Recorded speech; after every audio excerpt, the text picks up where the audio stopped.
great pleasure to open the forum on this fourth day of the IAEA's International Conference on Small Modular Reactors and the Applications, and welcome you to this inspiring and instrumental plenary panel on capacity building, a driver for accelerated deployment of small modular reactors. We have another very exciting day planned for you, and before we begin this plenary session, I also want to highlight that we have 14 technical sessions today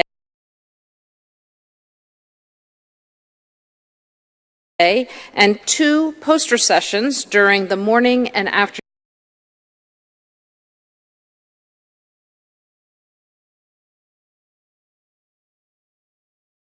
breaks. In addition, there will be a lunchtime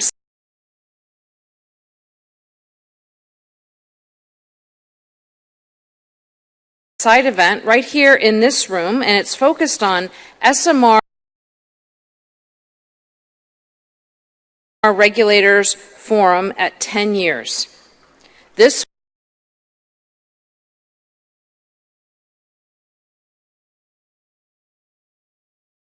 forum, which began in 2014,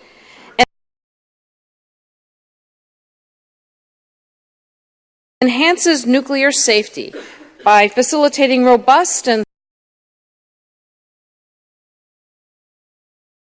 thorough regulatory decisions and identifying and resolving common safety issues that may challenge regulatory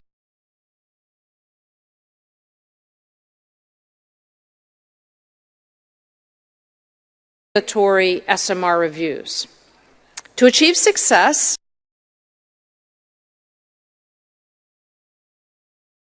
in deploying SMRs, particularly in newcomer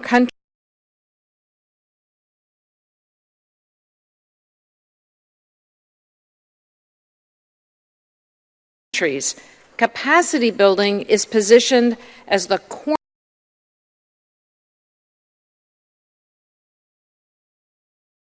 cornerstone of all efforts.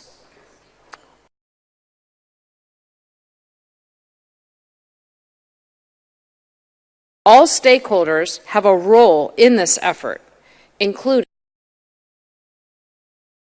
governments, universities, regulators, operators, and others. Each of these organizations is required to have a clear strategy for acquiring, managing, and retaining knowledge.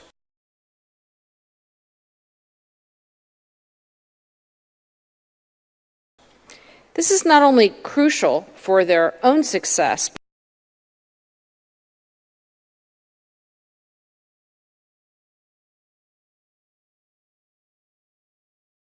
but also for the long-term sustainability of their projects and the national SMR programs.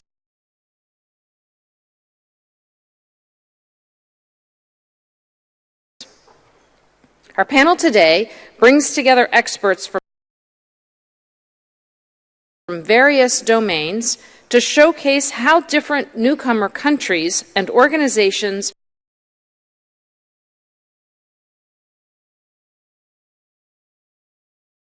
are tackling these challenges. I'm confident that today's discussion will inspire new ideas and collaborations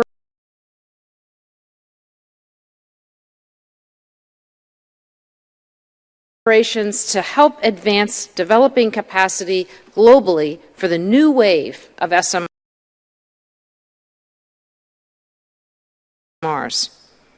So thank you very much for being here today, and I look forward to a productive and enlightening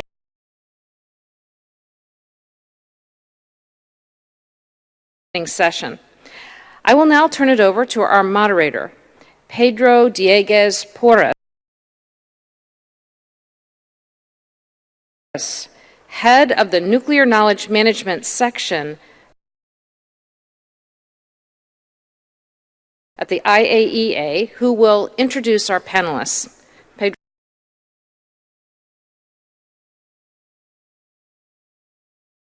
Pedro? Thank you very much, Maria. Thank you for opening this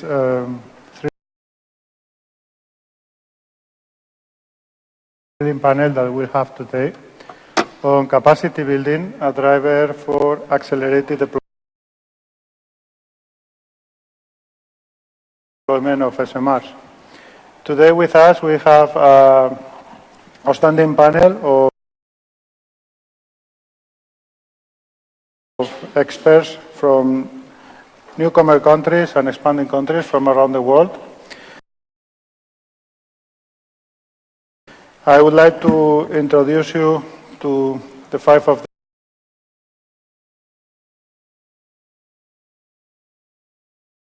them. We'll have with us from Morocco, Kamar Rabit. He is parliamentary, former head of the regulatory body and representative of the Ministry of Energy. Also, we have with us Katarzyna Kalend. She is training program manager from OSCE from Poland.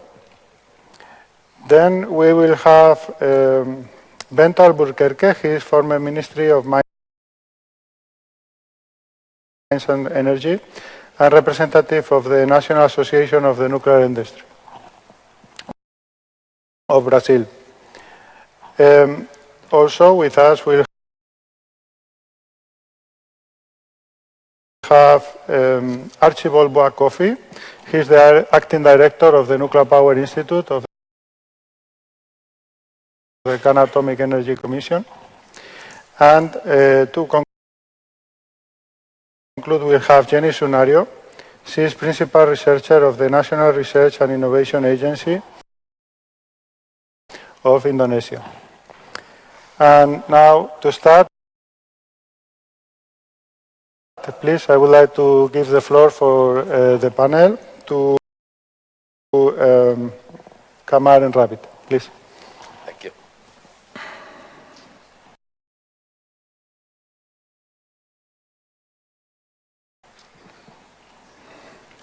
Thank you, Pedro. Good morning to all of you. So as we have, I was told only 7 minutes, so I have to speed up. So what I intend to share with you is first a small introduction to put things into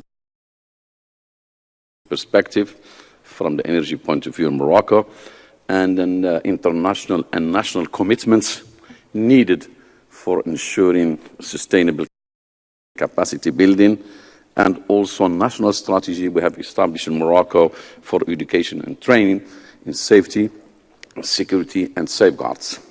And also the role of capacity building centers that we have established in close cooperation with the IAEA, and some challenges, of course, faced in establishing all this, and a conclusion. So from the national point of view, in terms of energy, we have, and I'm sure you have heard this maybe, that Morocco is one of the champions in renewable energy. What we are planning to reach is by 2030, it's to reach over 50% of our installed capacity, and then by beyond 2030 is to consider nuclear power as part of our energy mix. So we strongly believe that important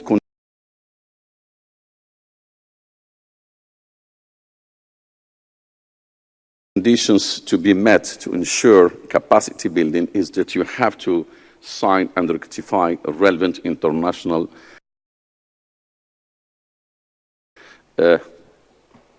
conventions for safety, security, emergency planning and response, liability, and so on.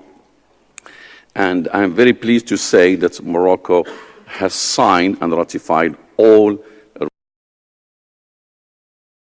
relevant international conventions, including the last one was in May 2019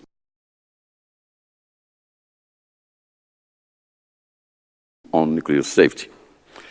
So in addition to that, we do use and apply the IAEA safety standards and also nuclear security guidance as part of our commitments to this.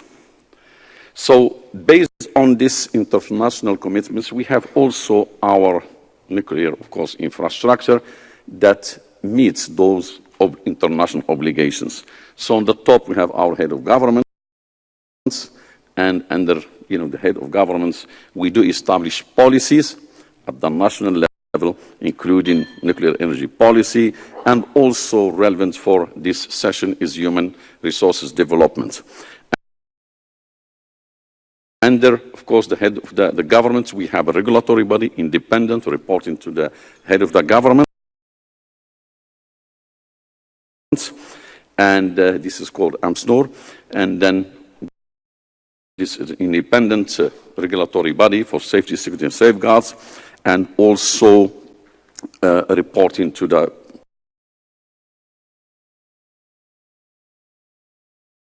head of the government. We have our educational system that is really heavily involved in establishing and maintaining this, of course, capacity building through universities, and they will have the chance to talk about this.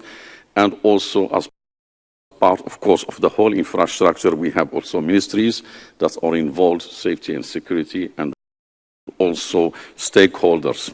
And as I said, our legal and regulatory systems covers, the main elements of this capacity building based on international commitments and national commitments, and this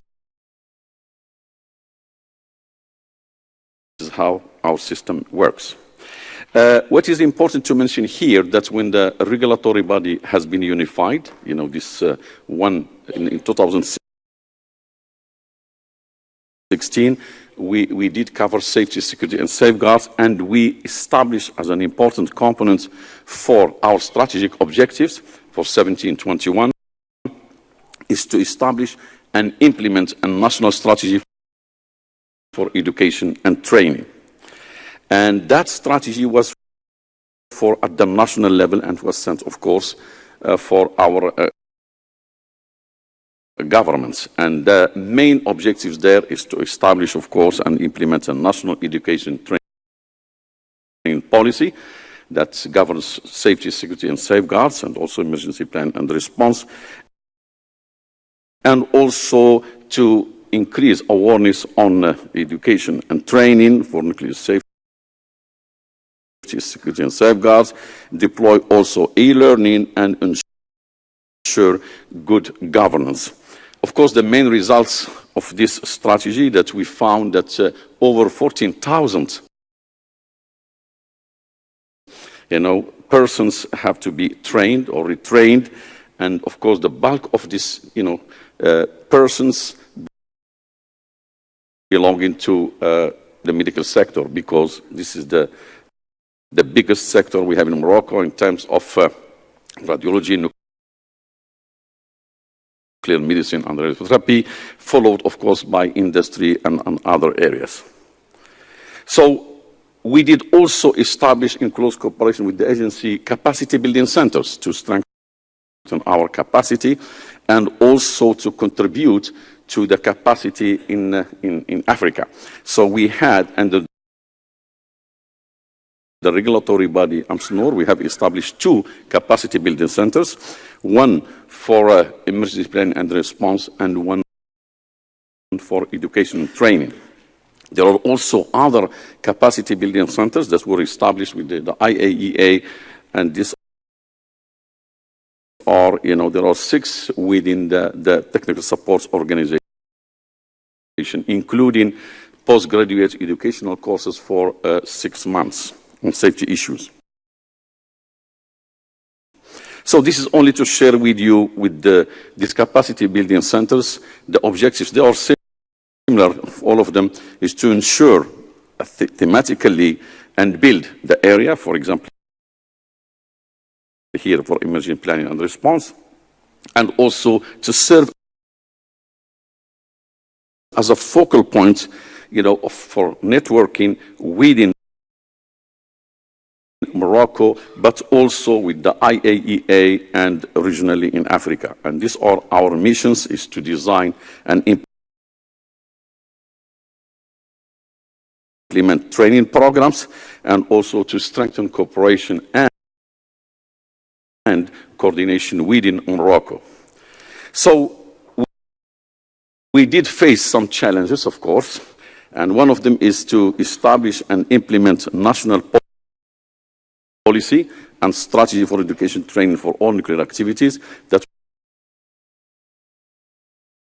was not easy, of course, to put everybody that is involved directly or indirectly with nuclear issues to be involved to establish such strategy. But we did manage. And then also another challenge is for the regulatory body that has drafted this strategy is to describe this capacity building approach to its pillars for its strategic objectives that we had. I mentioned the 6 objectives for 17-21, and then also renewed for another 5 years. And also to establish a mechanism to measure and assess and continuously improved this education and training. In conclusion, our national strategy for education training for safety, security and safeguards and human resources development was really very important to be established, to establish this capacity building, and we did include continuous improvements. We made assessments continuously with the stakeholders to continuously improve it. We do believe that this capacity building, that centers that we have established in Morocco with the help of the IAEA, helped us to sustain our efforts, but also to contribute regionally and internationally, because we have been receiving hundreds of people to be trained mainly from Africa in Morocco. And also another important conclusion that we integrated this human resource development, education, and training in our, of course, and capacity building centers, procedures, processes in our integrated management system. So this is what I had to share with you within 7 minutes to respect the timing, and I will be very glad, of course, to provide more details should you ask questions. Thank you. I ask you the question? Yeah. I ask you the question? Thank you very much, Kamar, for setting the stage on how Morocco established the regulatory system, prepare for the capacity building. You mentioned the national HRD strategy and education and training strategy, the infrastructure with the training centers. I wanted to ask you if you could elaborate a few words on the collaboration with the universities, how you implemented this education and training strategy. Yes. Practically. Thank you for these pertinent questions. But certainly first, when we went to establish this strategy for education, training, safety, security and safeguards, we did involve representatives of universities that were interested and the Ministry of Higher Education. So they were involved in drafting this strategy, and this facilitated, of course, their implementation through these universities. And in practice, what we did, really, we established a memorandum of understanding with each university. They committed themselves to have, for example, a master's degree in safety, security, and so on, or to have, shorter, educational, courses. So we did involve them from the beginning, and then through this memorandum of understanding, we implemented. And from the regulatory point of view, We had these contacts with them to review and assess, and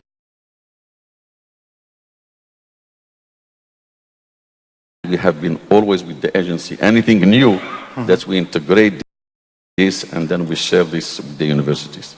Thank you very much, Kamar. Thank you. Now,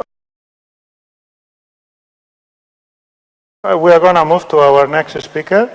She is Katarzyna Kalend from OCE, from Poland. We want to give a different point of view, and we will have now the point of view of a newcomer country from a future operating organization of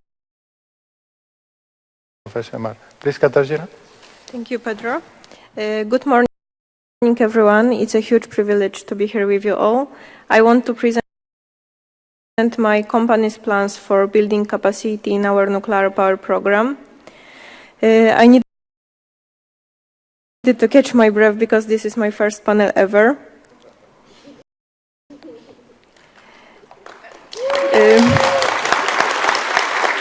Short introduction.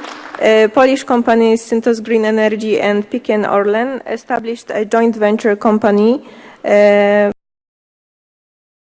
Orlen Synthos Green Energy, shortly OSGE.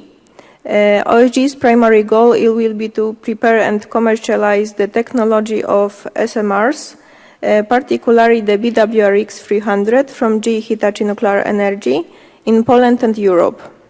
Our mission is a leading role in deploying a fleet of small modular reactors and efficient transition of energy generation from coal to nuclear. A successful implementation of SMR's fleet requires an adequately trained and qualified workforce to operate the power plants. Unfortunately, Poland currently lacks the personnel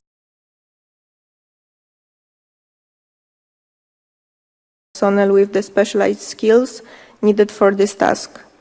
Therefore, it is necessary to start training specialists as soon as possible to ensure a skilled workforce ready to operate SMRs safely. For that reason, capacity building is highly important and crucial in nuclear projects because it ensures nuclear facilities safe and secure operation. According to the IAEA's guide,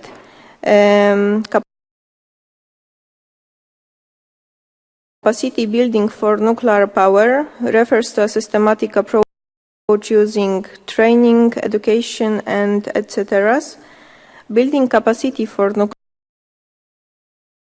power, raising awareness and targeting multiple audiences can promote an understanding of importance the developing a nuclear industry. Workforce and knowledge management support the development, recruitment and retention of personnel with the necessary competences. According to roadmap to operation readiness, knowing when to provide high quality capability and capacity is critical to fulfilling OSGE's obligations during the operation readiness process. To achieve the goals and fulfill these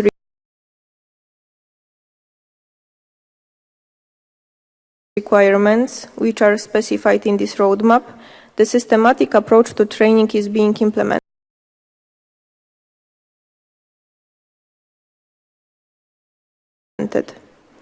Without an adequately utilized SAT process, there is a risk of missing essential elements of training. I believe most of us have heard about this methodology, so let me move on. The challenges that newcomer countries face in the nuclear industry concern various areas. In example, legal regulations, and cooperation with the regulator, new technologies, financing and qualified human resources, including, of course, competitiveness for trained personnel, and etc. To overcome these challenges, governments and industry stakeholders must work together to find innovative financing solutions and ensure the success of their nuclear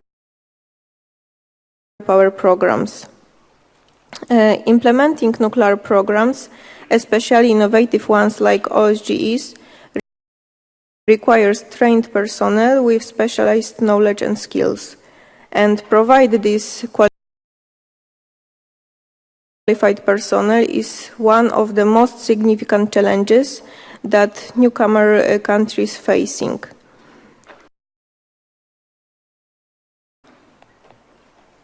OSG's program is distinguished by its fleet call to nuclear approach, where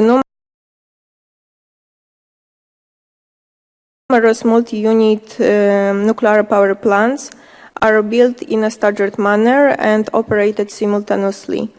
However, there will also be an opportunity for vocational education or retraining called nuclearization program for the existing employees of obsolete coal-fired nuclear power plants, and at the same time it will provide many new jobs for them. Establishing interactions with the regulatory bodies at the very early stage is essential for when starting nuclear power development. The engagement plan with the National Atomic Energy Agency, IAEA, aims primarily to build trust and competence on both sides. Engagement with the Polish authority and their oversight is essential for ensuring Poland's safe and secure nuclear energy use. Countries embarking on nuclear power, particularly with modern technologies, face challenges such as the technology's complexity and associated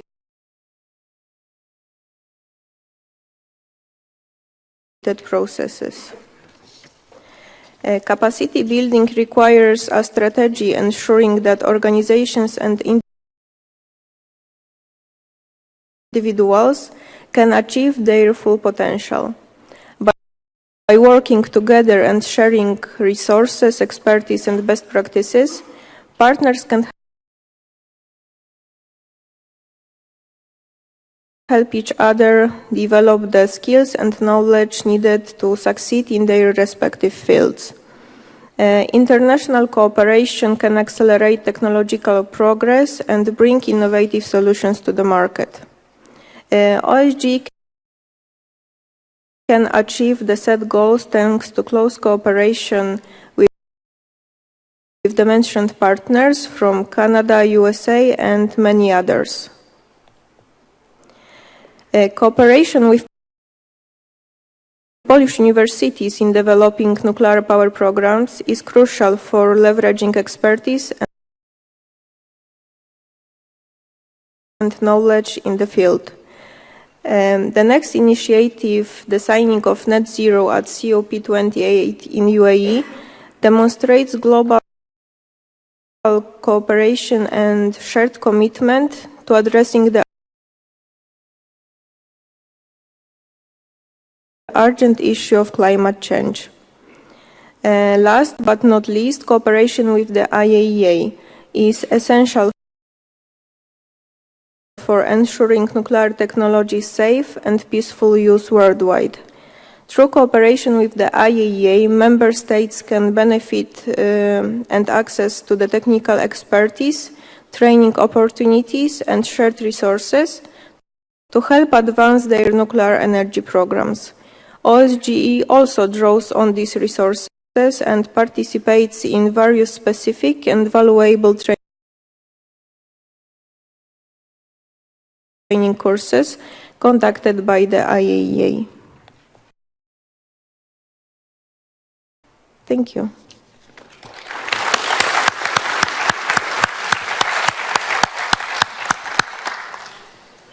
Thank you, Katarzyna. It was a very interesting presentation where you presented the strategy of the organization on capacity building, partnerships that you are establishing, and the challenges of a newcomer country. I would like to ask you if you could elaborate a little bit on the role of these partnerships that you are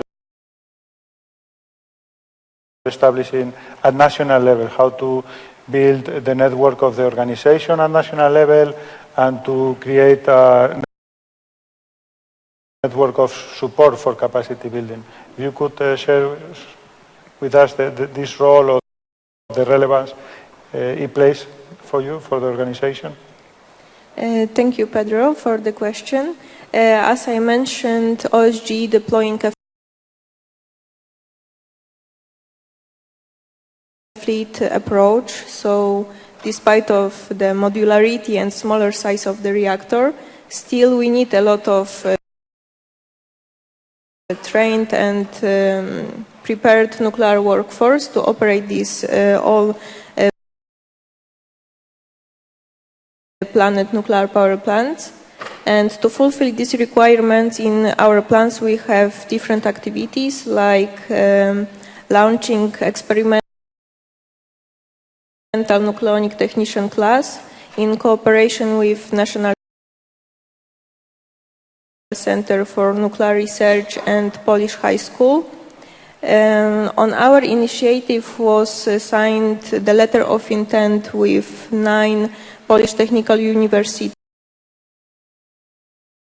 to establish a new nuclear energy fields of study and to coordinating the development of education for Polish nuclear energy industry.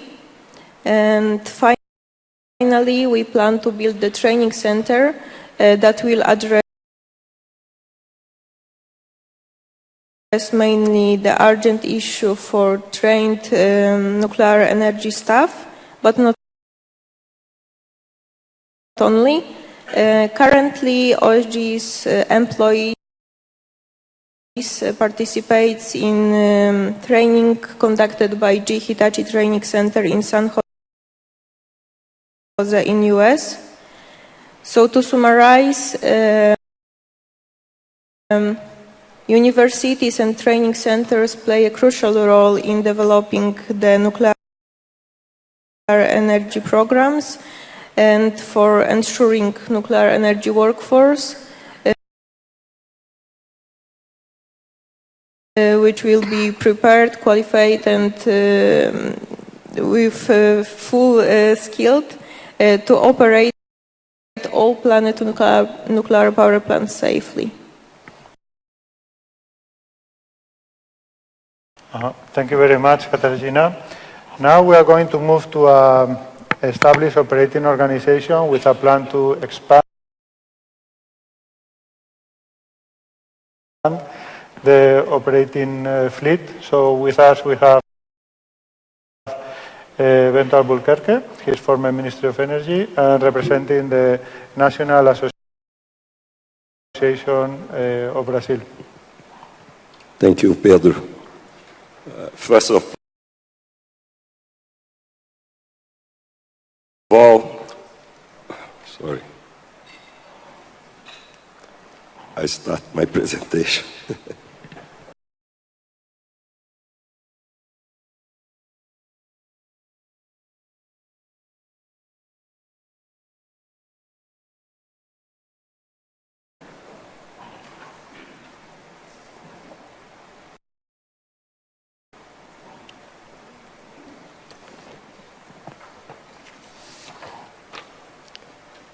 First of all, on behalf of Abidan and its president, Celso Cunha, I would like to thank the IAEA for the invitation to participate in this panel with my colleagues from Ghana, Indonesia, Morocco, and Poland. I would like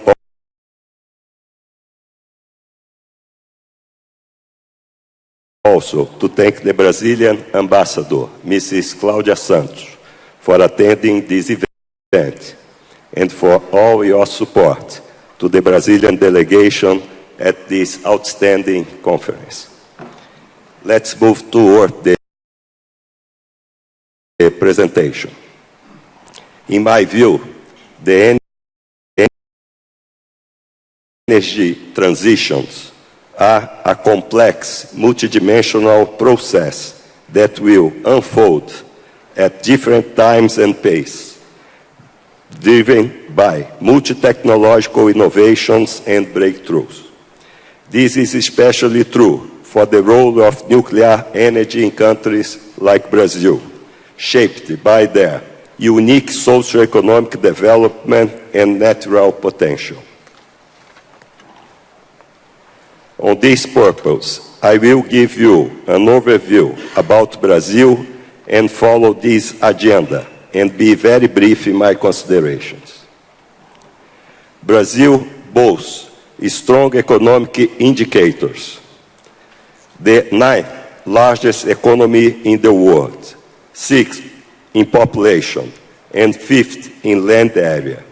It ranks 9th in crude oil production and installed power generation capacity, and leads G20 members in renewable and clean energy generation.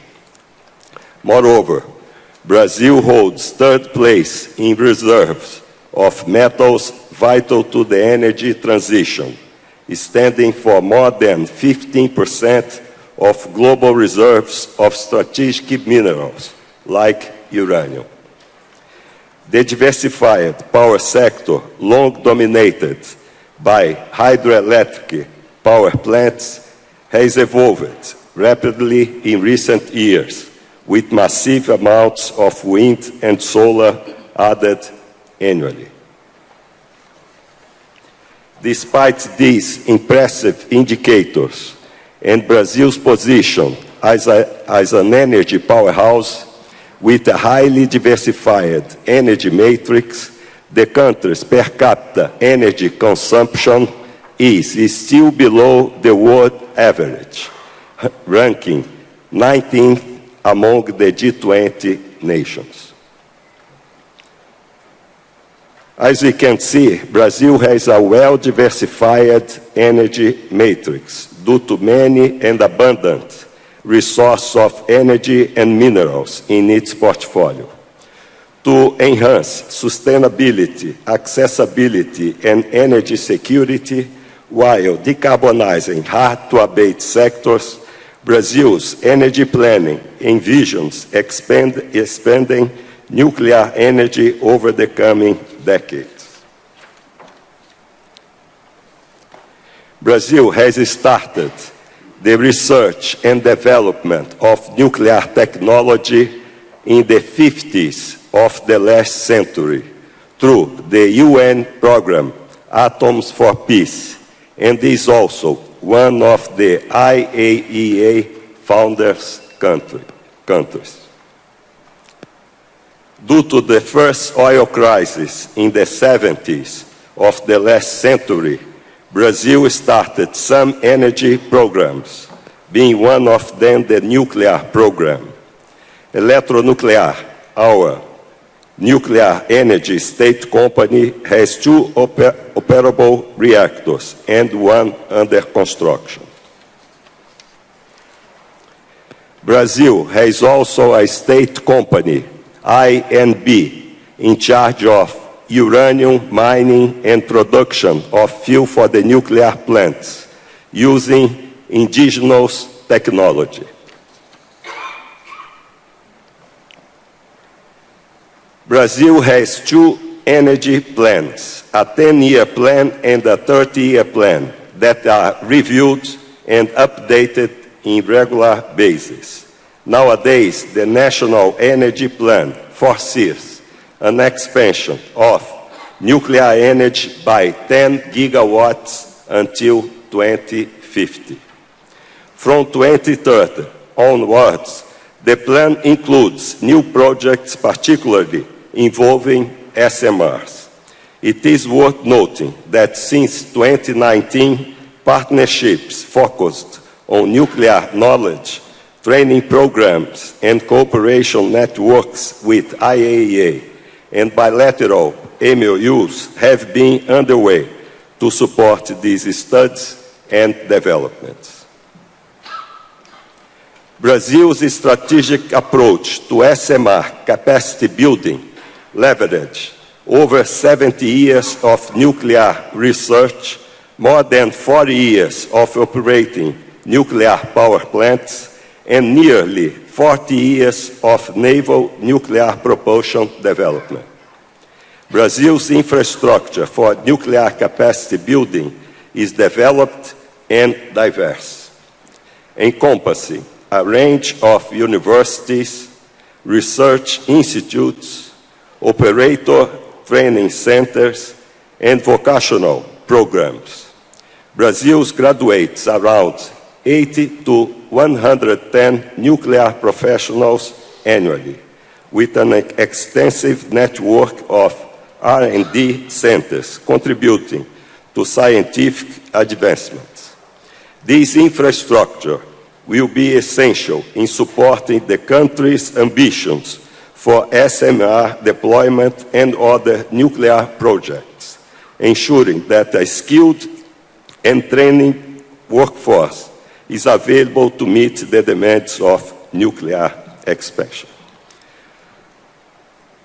All these efforts should and are based on state public policies that show the importance, role, and benefits of nuclear energy, pointing out the challenges, priorities, and needs of the sector as update of legislation and energy plans, and create governance, legal, and regulatory framework and predictability to the industry, attracting funding, private investors, and entrepreneurs. Finally, I would like to address that nuclear energy will continue being an important source to the Brazilian matrix as energy demand is expected to have an expressive growth in the coming years and decades. New nuclear technologies like SMRs will have a significant role in a country like Brazil to support affordable and sustainable socio-economic development, help decarbonization of hard-to-abate sectors, and provide energy security and tackle energy poverty. I think Brazil is in the right pathway through international cooperation to overcome challenges and be a partner in nuclear innovation and deployment.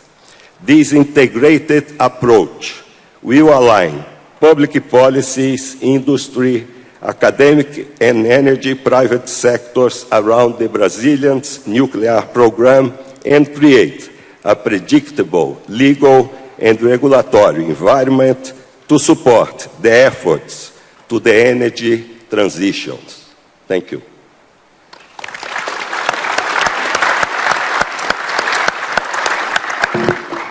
Thank you very much, Bento. You have mentioned the program started in the 50s of last century. There is more than 70 years of nuclear program in Brazil. I would like to ask you the experience of Brazil these more than 70 years doing research and development in the training centers, in the research centers. What is their contribution of this long tradition of research in Brazil to the capacity building in Brazil? I think this is not only important, but will be essential if you have to give continuity to our nuclear program.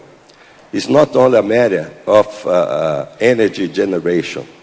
We have also research on the medical area, on the agriculture area, and then we have a lot of research on these areas and accomplished with the development of new nuclear plants in Brazil, as we have been doing, mainly for naval propulsion for the last 40 years. I think we can achieve a very good standard to, according to our energy plan, start to have SMRs in Brazil from the 30s. Thank you very much. Now, colleagues, we are going to have Archibald Boakofi from Ghana, from the Nuclear Power Institute, from the Ghana Atomic Energy Commission.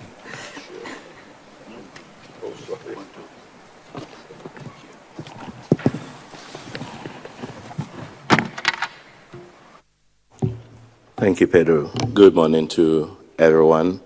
I want to stand on all the existing protocol to share insight into Ghana's activities with regards to human resource development for its nuclear program. Before I do that, I also want to say a very big thank you to the agency for inviting Ghana to be part of this very important conference. So Ghana, as introductory remark, Ghana started its nuclear program in 2015 and completed the phase 1 activities in 2020. We submitted our program comprehensive report to the government for decision making, and that decision finally came in 2022.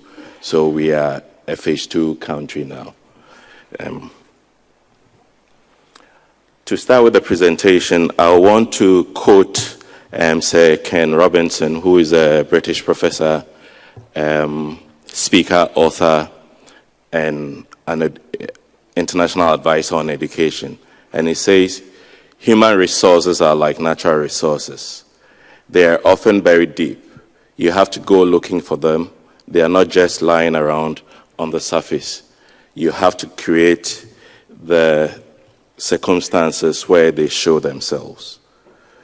There are 2 questions I want to ask from this quotation, and it's for us to ponder over it.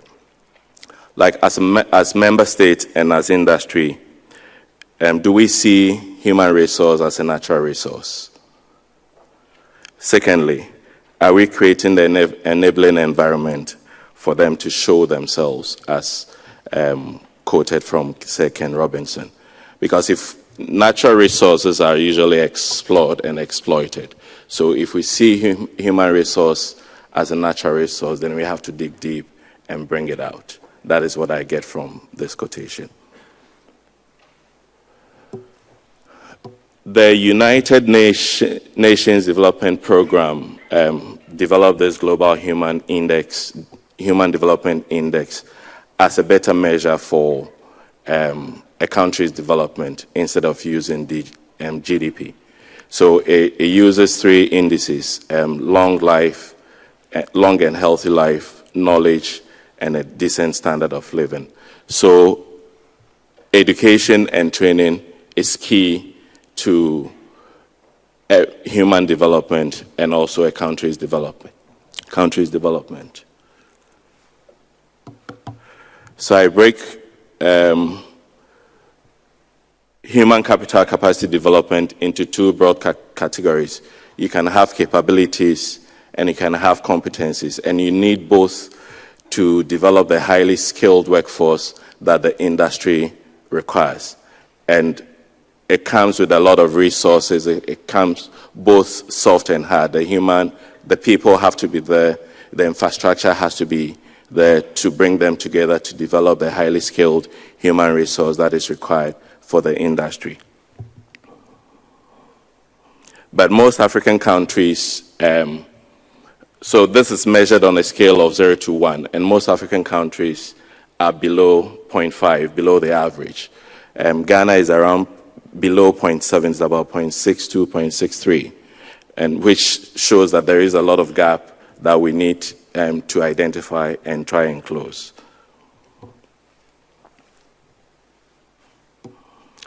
So during phase 1 of our nuclear program, we did a comprehensive review of our education and training structures in Ghana.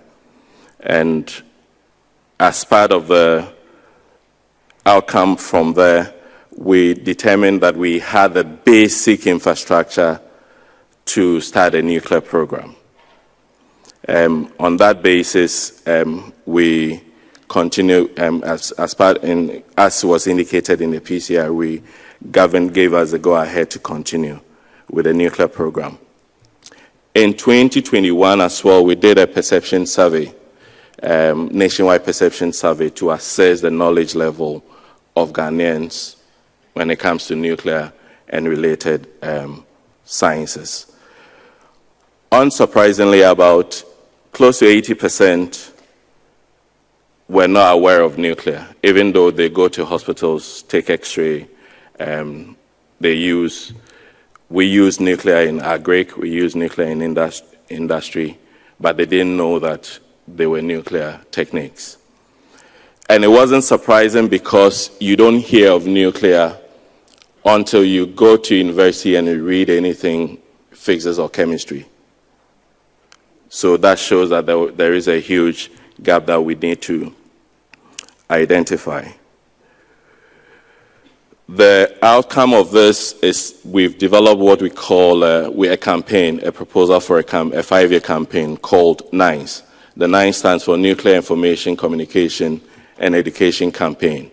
And we are hoping that if we're able to implement this campaign effectively, we should, within the next 5 years and going forward, have a well-informed population. Just to touch on the education bit, we are working with the Ministry of Education to see if we can introduce some basic nuclear programs, courses into our basic education curriculum. And we are hoping that it will do two things. One is to churn out more informed population, and also to provide an option for the people for the youth in terms of nuclear as a career path. So we are looking at that happening when we introduce nuclear into our basic education right through to the tertiary education level.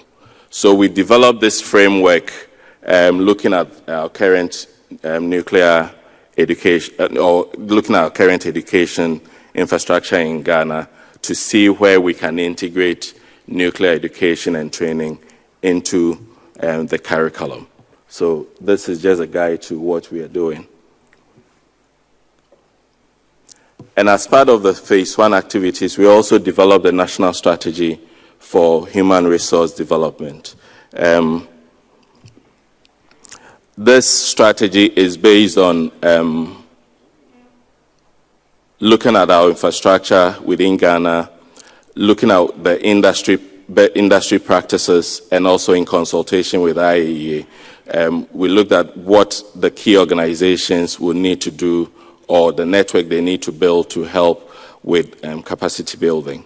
So we came up with this framework to help the key organizations where they can access training to develop their human resource needs.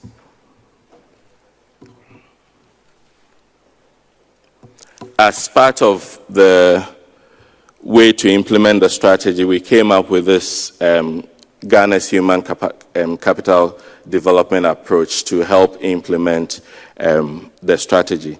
There are 3 areas that I want to highlight. Those are the ones in the circles.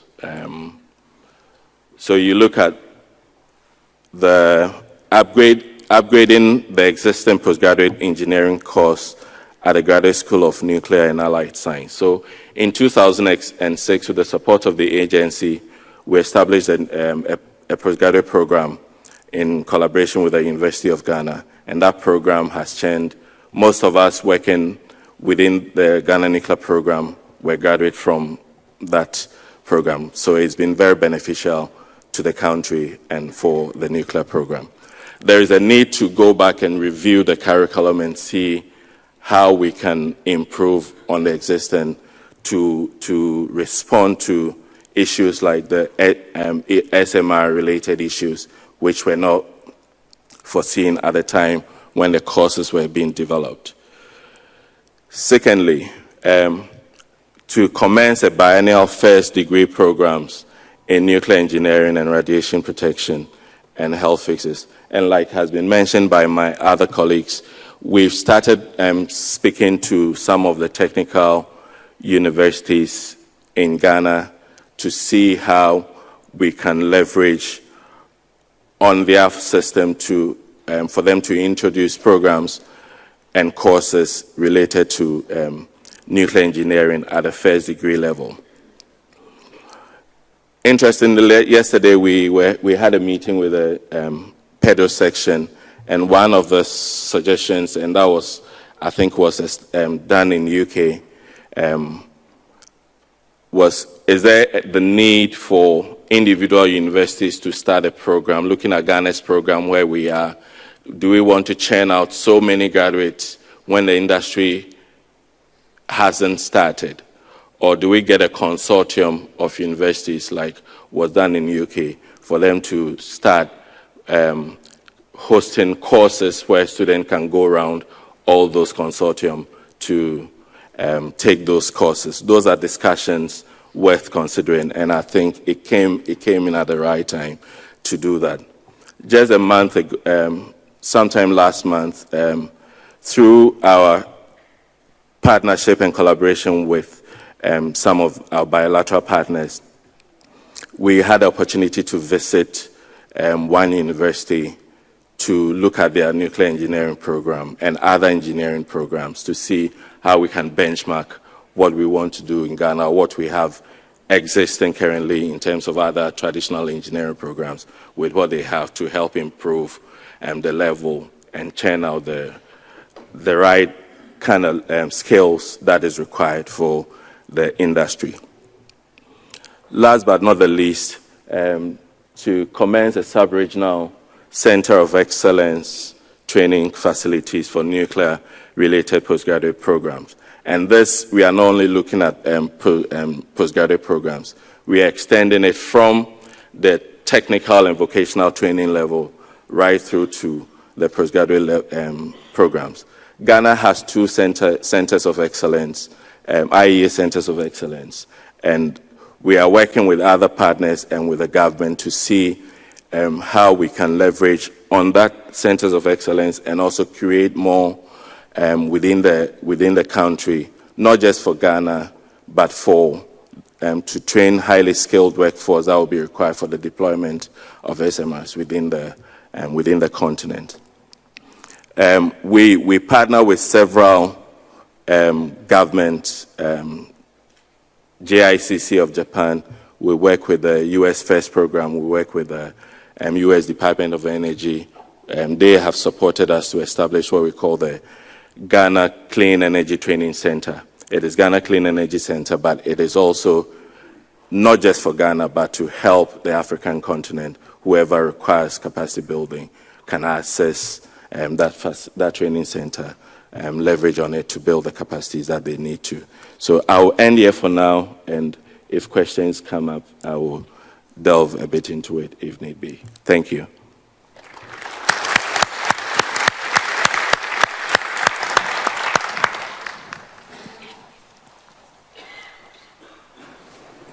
Thank you very much, Archibald. I appreciate how you link the efforts and the work on capacity building to the development or the increase of the Human Development Index at the beginning. At the end, we are working to develop the human capital in the country, in the member states, from our side. I wanted to ask you a little bit if you could elaborate how you leverage on the international partnerships you are establishing to tailor solutions and to adapt them to your national context. Thank you, Pedro, for the question. I will start with this, that there's a saying that if you want to walk fast, walk alone. But if you want to go far, walk together.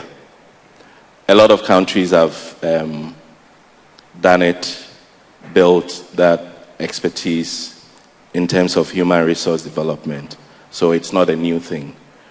A newcomer country, one of the things they can do is to leverage on those experiences, some of the lessons and mistakes they've made, to help us not fall into the same pit. And that is why we believe in collaborating with some of these advanced nuclear countries. We want to get it right from onset. So if you want to get it right from onset, it is good to partner with people who have done it and are still doing it at that high level. And I believe if we do that, we'll be able to develop the required expertise and skills that will be needed for the deployment of the human resource required for our nuclear program. Thank you very much, Archibald. Now I would like to move to our next speaker, Jenny Sunario from Indonesia. She is a principal researcher from the National Research and Innovation Agency. Jenny, please.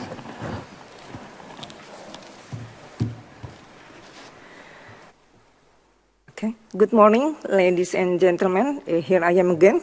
My name is Jenny. I am from Indonesia National Research and Innovation Agency. I will not talk about the national capacity building because Indonesia Nuclear Energy Agency is not exist anymore, and from 3 years ago we merged into a very big agency. We call it as BRIN, Indonesia's Research and Innovation Agency. So in this opportunity, I will deliver about what is the capacity building initiative we deliberate from our design project. This journey is not only talking about the technological advancement, but also developing the strong foundation of expertise and collaboration. Thank you for the previous button to initiate it, the work or the study about the SMR since 2012. And our initiatives will be delivered today for supporting our capacity building. The first one is we create the simulator lab. And this is include to establish the laboratory to understand well about how safe is the SMR operation. And this is a realistic training environment, of course. And now it is still being continued by our new organization. This laboratory is not used for our staff, but also for students, university students, to hand-on experience with the SMR system, to enhance their skills in operate reactors, and also to understand the safety protocols of the SMR. This training ensures our workforce in well prepared.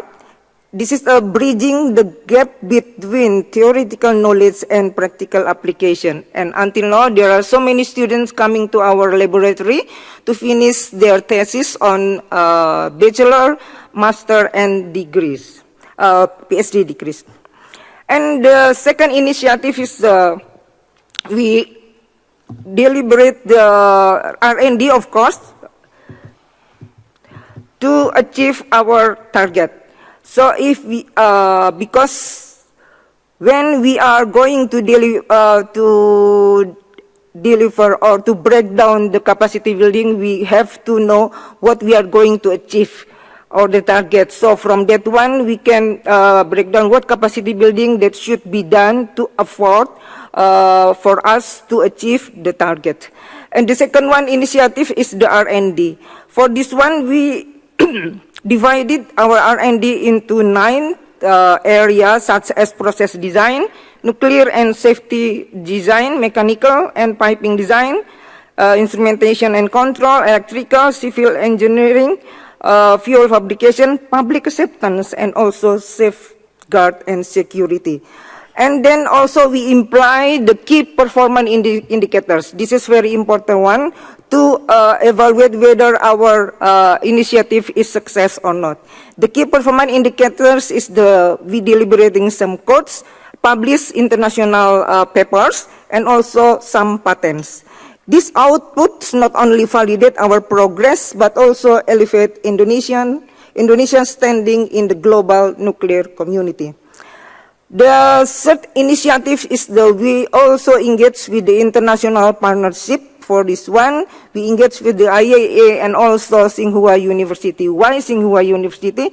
Because they are already established the HTGR technology. So we collaborated with Tsinghua University. And then from this collaboration has granted us access to advanced research expertise, helping integrate best practices into our design. And from the IAEA, we got as the IAEA support us in aligning with international safety standard, enhancing the credibility of our SMR program. And the following initiative is the national collaboration. This is also the important one beside the international one. The national collaboration we engage with the local universities. There are several local universities to do research with us, and also electrical company to vocational training program, local manufacturer to making the test facility for us, and also engineering design company to help us to produce the drawing, etc., ensuring the pipeline of talent equipped with the necessary skills. And also, we also have to collaborate with our regulatory body, of course, because our regulator can guarantee our designs comply with safety standards, fostering an environment that supports innovation while prioritizing public safety. The following one is the partnership with the local design companies and manufacturers. This is very important one because we have also to build the domestic capability to reduce reliance on foreign expertise and stimulating economic growth of us. And the last one also, we have to engage with the public because capacity building without dissemination, the government will not know what we achieve and what level is our human resources is.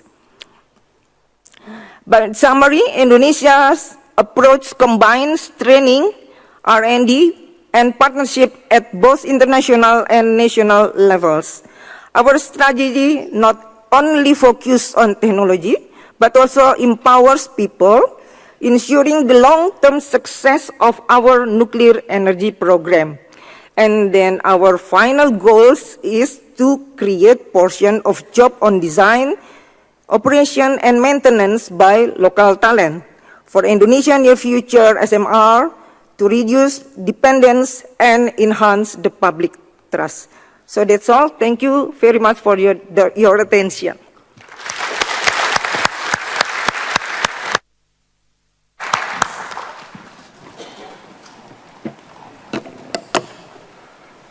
Thank you very much, Jenny. I took note carefully of how you are building different capacities, the lab, the R&D facilities, but you mentioned that you are using them to engage with other stakeholders and at the end with the public at large in the country. Could you share some of the activities of efforts that you are doing to use this infrastructure, used for capacity building, but also to engage with the public and other stakeholders in the country? Thank you for the question, Pedro. To disseminate what we achieve is very important role in our country because without dissemination, the government, the public will not know what we achieve or what we are doing. And then they will still stand on the anti-nuclear or something like that. So the dissemination is very important one. For that one, we are engaging with the Indonesia Nuclear Society and also International Council for supporting and develop women technology and industry to deliberate the weekly webinars for this one. So these weekly webinars, we do it consistently, say every week, and then we call some speakers from outside, not only for a nuclear, but also other stakeholder that has related with nuclear. And this platform is very good one because there is a dialogue from the scientists, decision maker, and also the public freely and transparency. So we hope that with this weekly webinars, we already done more than 200 weekly webinar up to now. And then we hope that the public, this webinar will fostering public to aware for our sustainable energy for the future. Thank you. Thank you very much, Jenny. So, as you have seen, colleagues, we have had presentations from different colleagues from around the world. We had visions from national point of view, from operator point of view, the role of research, the role of establishing the National Training Center and Commission Center, and also an expanding country. Now is the moment for you we would like to share the microphones with you and to give you some time for questions from the audience to our panelists. So please feel free to raise the hand and ask your questions. Here we have, please say your name, organization and country, please. Hello, I'm Guang Hu from Technical University Eindhoven, the Netherlands. So I want to ask a general question for the experts. So, and we all know in the past for decades, with nuclear industry, we had a very good time. We also had a relatively not good time. So in the events like Chernobyl nuclear accident in the 1980s and also Fukushima nuclear accidents in 2011, and some countries just abandoned the nuclear energy, and also the public may not so trustful in nuclear energy. So how to keep the capacity building and also training and education in this kind of past experience? Or can you give some suggestions? Thank you. Who would like to take this question from our colleagues? Bento, please.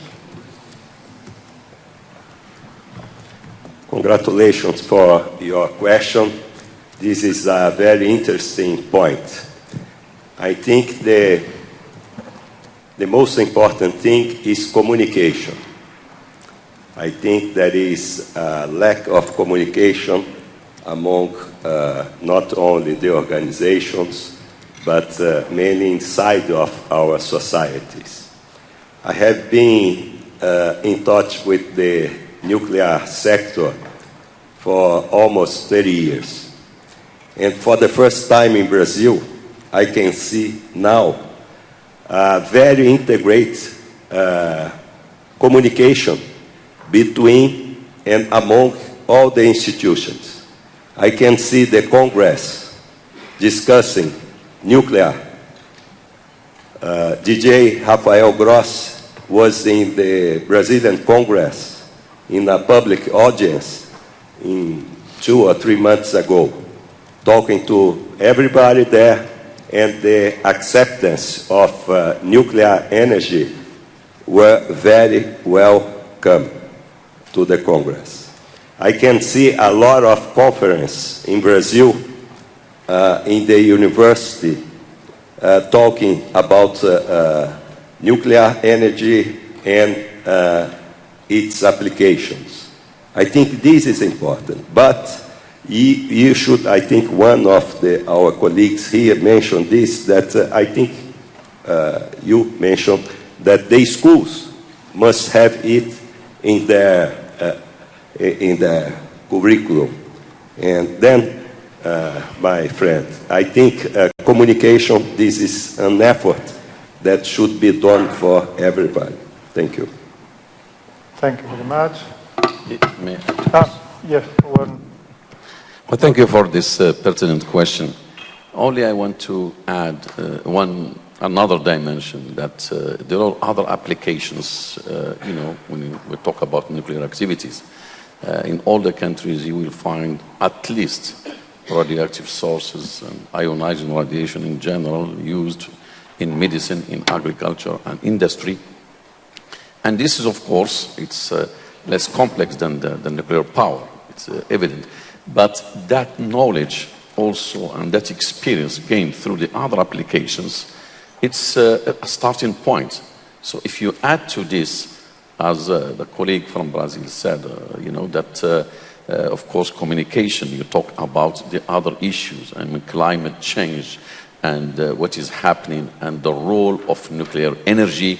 Now you will find more and more the public is aware of these issues, and more they see that what nuclear energy could play in this, in the climate change, in fighting this, and also improving the situation in each country. So it's communication, only to say, and awareness are very important, and also what at the regional and international level, what the IAEA is doing, it's great. It's also contributing to sharing the knowledge and experience and promoting the awareness of what could nuclear energy do.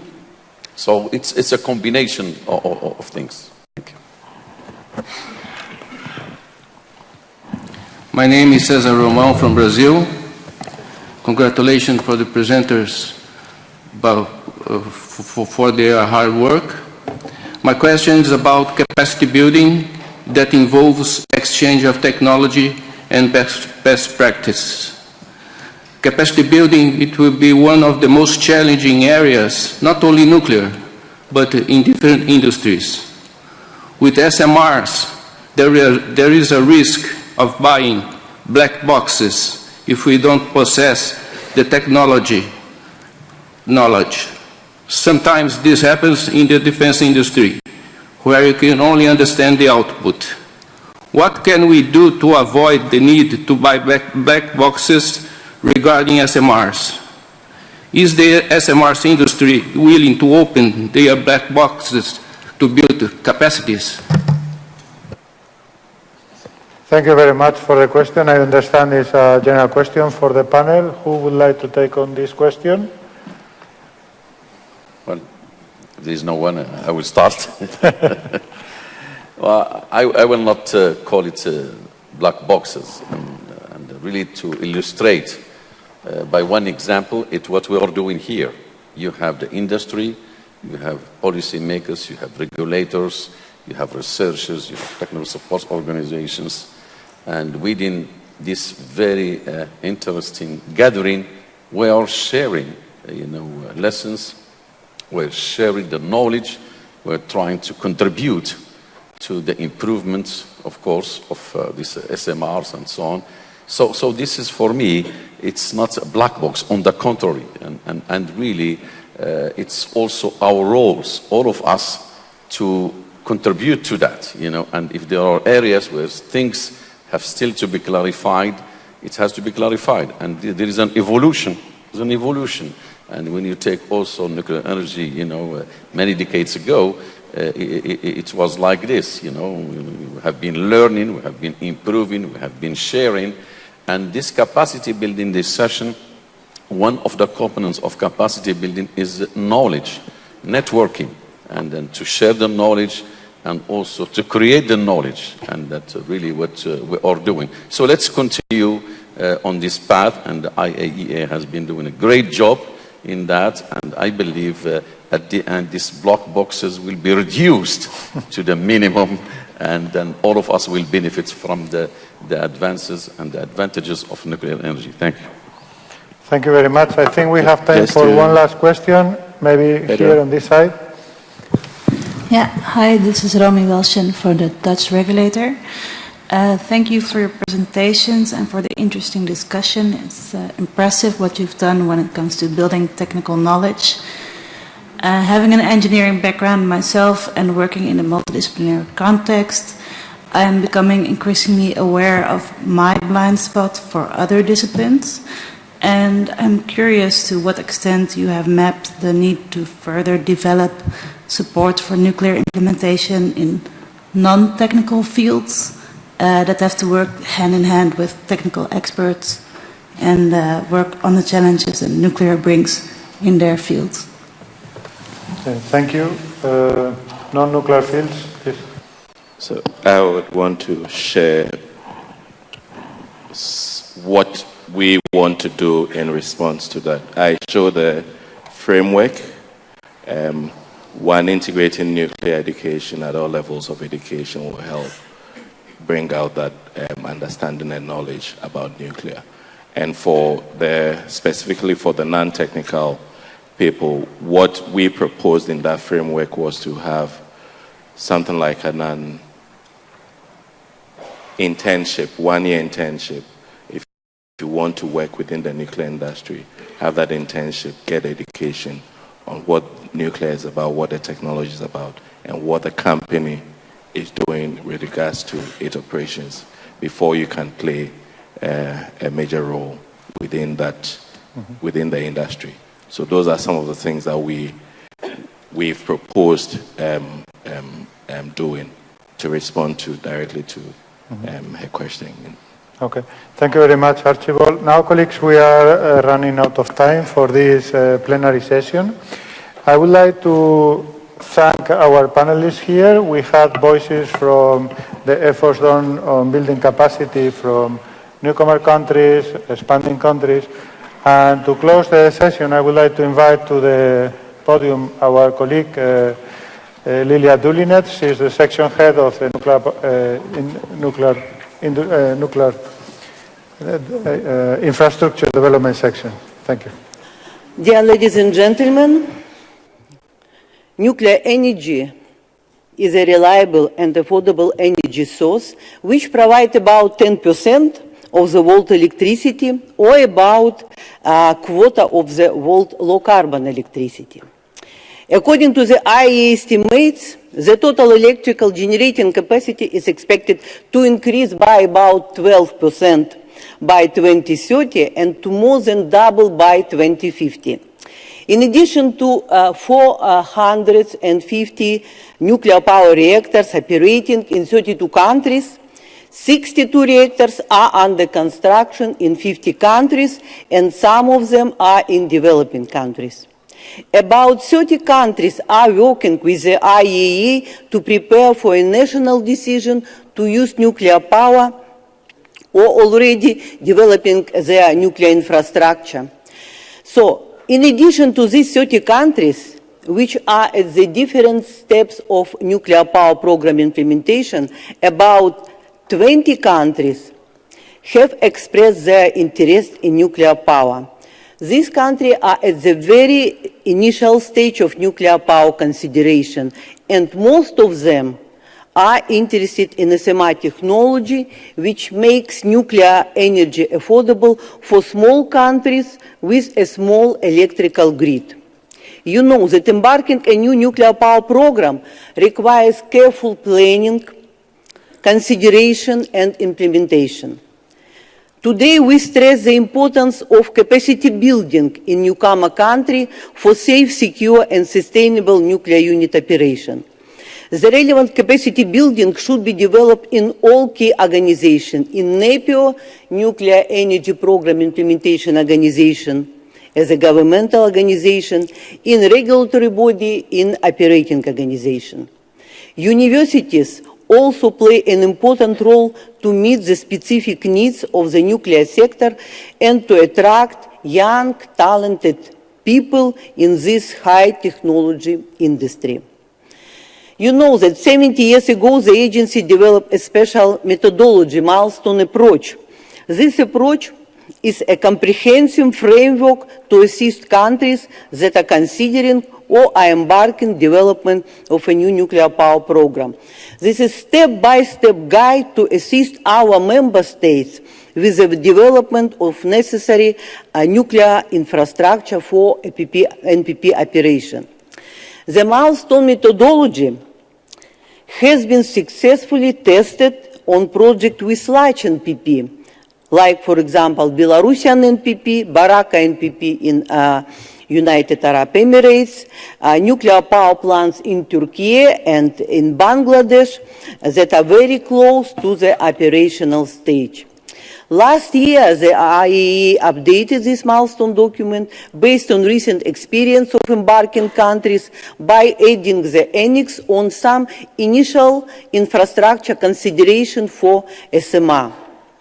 Taking into account a huge interest to SMR, we've conducted many consultations with the IAEA internal and external experts that showed that the milestone methodology remains applicable for SMR project because nuclear power project with small modular reactors requires the same nuclear infrastructure as project with large NPP. Countries should establish strong national position, create integrated management system for safe and secure operation, define financial resources for NPP construction, engage stakeholders, of course, prepare and train staff for key organization, etc. So, should develop all 90 nuclear infrastructure issues. And some of these 90 nuclear infrastructure issues will be different compared with large nuclear power program. For example, construction time of SMR is expected to be shorter.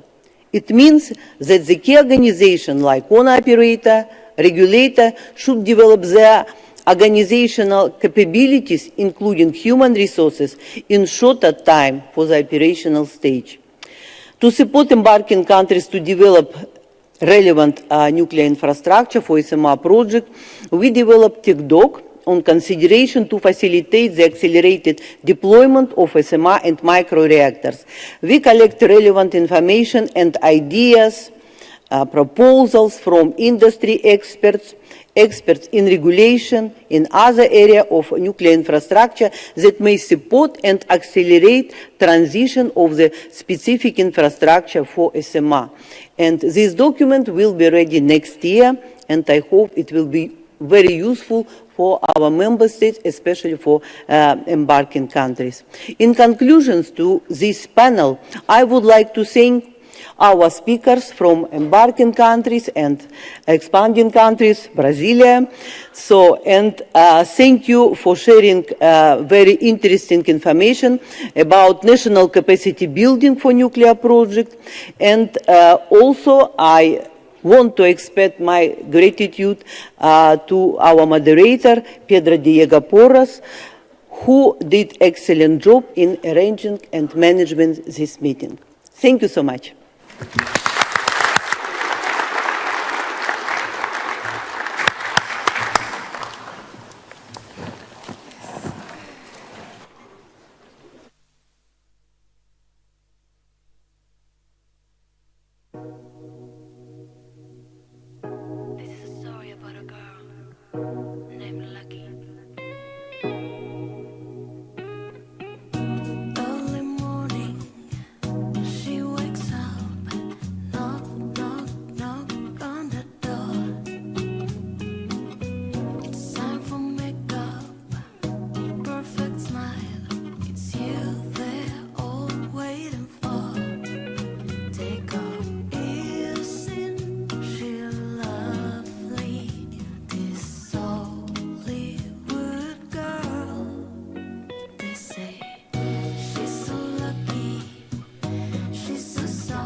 I'm gonna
I can't wait, I need a hit. Baby, give me it. You're dangerous, I'm loving it. Too high, I can't come down. Losing my head, spinning round and round. Can you feel me now? With the taste of your lips, I'm on a ride. You're toxic, I'm slipping under. Taste of a poison paradise. I'm addicted to you, don't you know that you're toxic? And I love what you do, don't you know that you're toxic?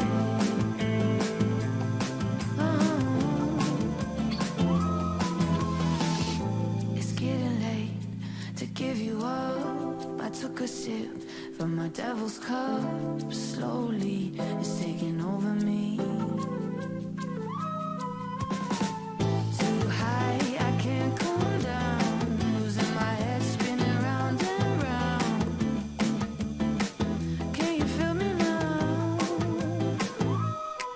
With the taste of your lips, I'm on a ride. You're toxic, I'm slipping under. Taste of a poison paradigm. I'm addicted to you, don't you know that you're toxic? And I love what you do, don't you know that you're toxic? You're toxic, you're toxic. Intoxicate me now, with your loving now. I think I'm ready now, I think I'm ready now. Intoxicate me now, with your loving now. I think I'm ready now. Oh, with the taste of your lips, I'm on a ride. You're toxic, I'm slipping under. With the taste of a poison paradigm. I'm addicted to you, don't you know that you're toxic? Taste of a poison paradise. You're toxic, I'm slipping under. Taste of a poison paradise. I'm addicted to you, don't you know that you're toxic? And I love what you do, don't you know that you're toxic?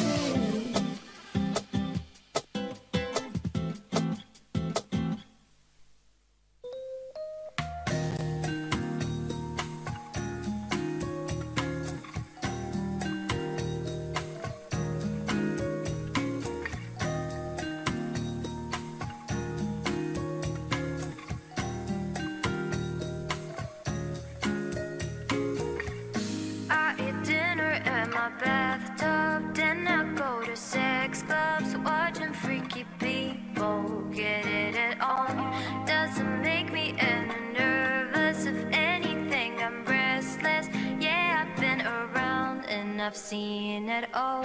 I get home, I got the munchies, binging all my Twinkies, throw up in the tub, then I go to sleep.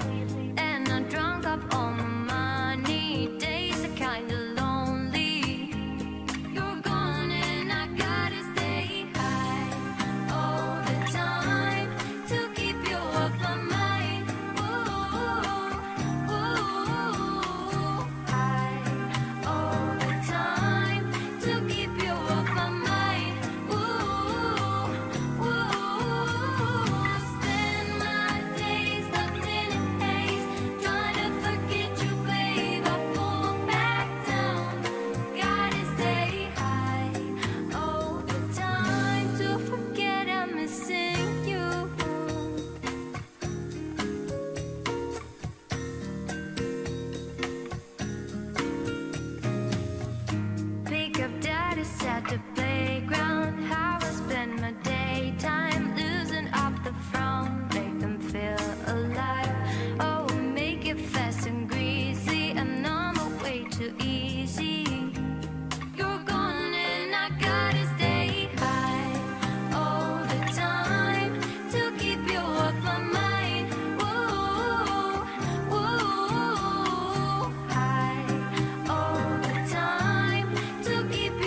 something I had just about script through.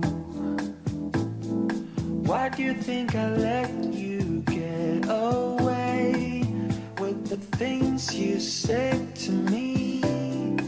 Could it be I like you?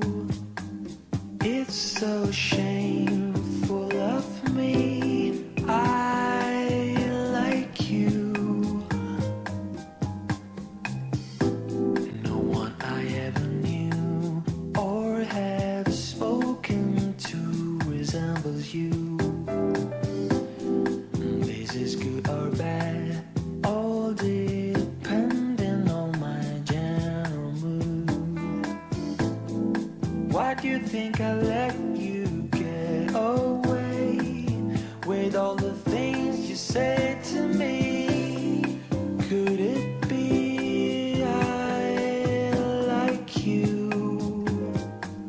It's so shameful of me. I like you.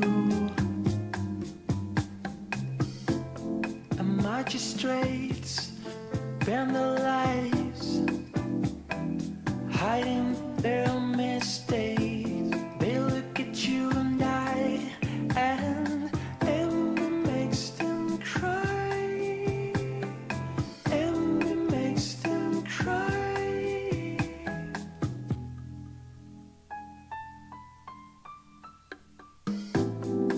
Forces of command, they show their fat faces into mine. You and I just smile because we're thinking the same line. Why do you think?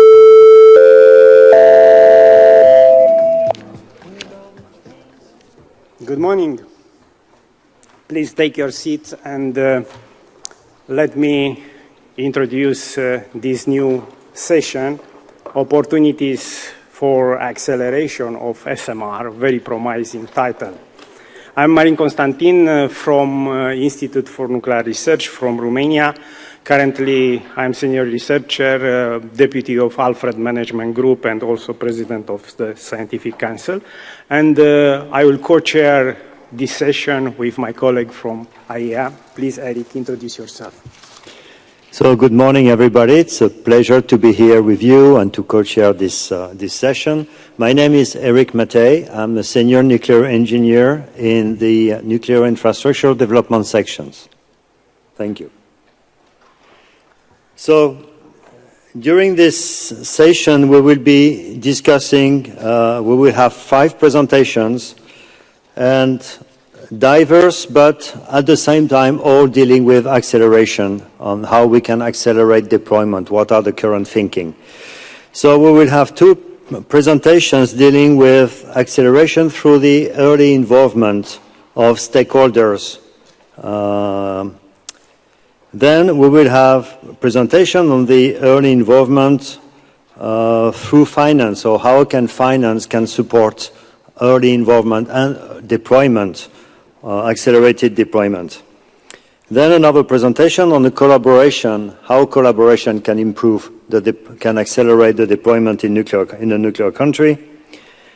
And we will conclude with human resource development and how a well-structured and on-time human resource development plan can accelerate the deployment and the operation of nuclear power plant. So we will start the first presentation with Ms. Yulia Chernikovskaya, who will be presenting on the development of nuclear infrastructure based on different contracting model and risk assessment. Thank you very much. Yulia, the floor is yours. Thank you, Eric. Lily is always on mind, right? Dear participants of the acceleration session, very happy and honored to be here with you and present you the overview on how to accelerate the SMR project development implementation through the coherent implementation of the nuclear infrastructure. And this report is based on the article which is included in the materials of the conference and was developed jointly with my team, Yulia Cherevko. So, today I'd like to search for several answers jointly with your support, that is on how the deployment models could contribute to safe and efficient implementation of the SMR projects, and how the contractual documents should reflect the issues on the nuclear infrastructure implementation. This year we can enjoy the second revision of the milestone approach of the IAEA, which encompass, among the other issues, the specific appendix on the SMR project's implications for the nuclear infrastructure branches. And the challenging question we try to tackle within the nuclear harmonization initiative is how to shorten the period of the nuclear infrastructure implementation. Just very broad generic definition of nuclear infrastructure I'd like to share with you is everything which is outside the fence of the nuclear facility. All these 3 days we were listening to different aspects of the nuclear installations, legal issues, HR issues, and now we go beyond and speak on the nuclear infrastructure in general. And the idea we'd like to share with you from the very beginning is that it seems if countries are intended to go faster on the national nuclear energy programs, they should, from the early days, think on the particular SMR design, as the SMR designs are rather different in their technological characteristics, so the nuclear branch, which is the framework of the SMR projects, should be developed in coherent manner as per the specifics of the technology. So, what is the deployment model? The deployment model is the set of the relationship between several key stakeholders, that is, of course, the customer and the licensee. Quite often it's the operating organization of the nuclear facility, and the vendor of the nuclear technology itself. Although the deployment model is the core, which is also influenced by other aspects such as the market expectations, the electricity market, and of course the partners, the industrial partners and the financial partners. Their expectations, their requirements are the key factors which influence the deployment models, and it could even influence the configuration of the SMR design itself.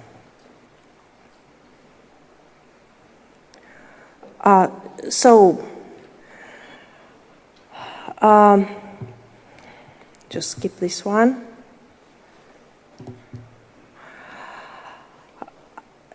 We heard already their first endeavors by several national regulatory bodies in development of the specific regulations for SMR designs, and here is the approach I'd like to share with you on how this regulatory framework, legal and regulatory framework, shall be developed, with bearing in mind the specifics of the SMR technology itself.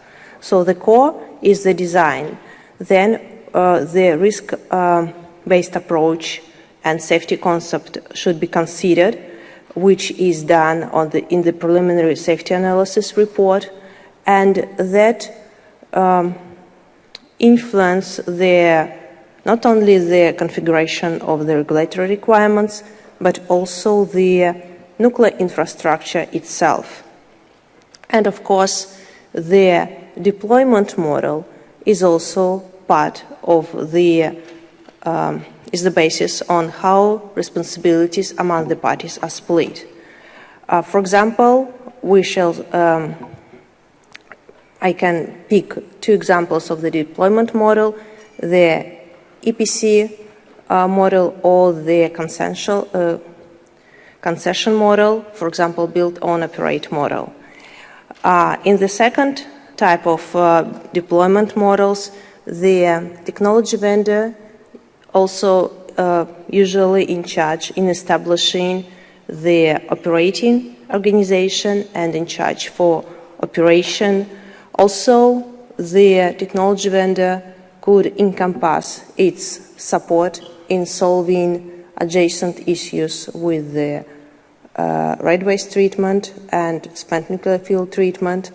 And in this way, the deployment model influences on the responsibilities division among the vendor state and the recipient state on the nuclear infrastructure development. The regulatory framework is also a bright example on how the vendor state could input to acceleration of the nuclear infrastructure development in the banking country. And here we rely on the approach of the referent plant, which is presented in SAG 26 of the IAEA. And let me present you how this scheme may be implemented. So we have the key relationships between the customer country and the vendor country. The customer applies for the licensing to its national regulatory body, having the contract with the vendor. The vendor could rely on the referent plant operating organization experience and on the technical support organization for the operation, presenting the support to the recipient state. And it's usually the regulatory bodies also establish their own cooperation between the customer country and the vendor country, and the regulatory body of the vendor state provide multifaceted assistance to the embarking country in implementing the regulatory body's functions. The contemporary approaches for pre-licensing also bear high potential in smoothing the preparatory phase for SMR project implementation.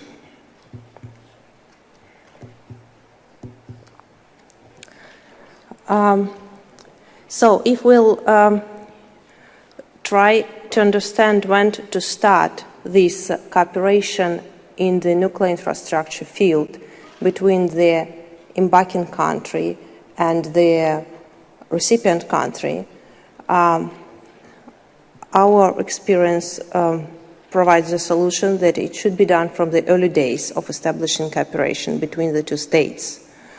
In the experience of the Russian Federation, we usually sign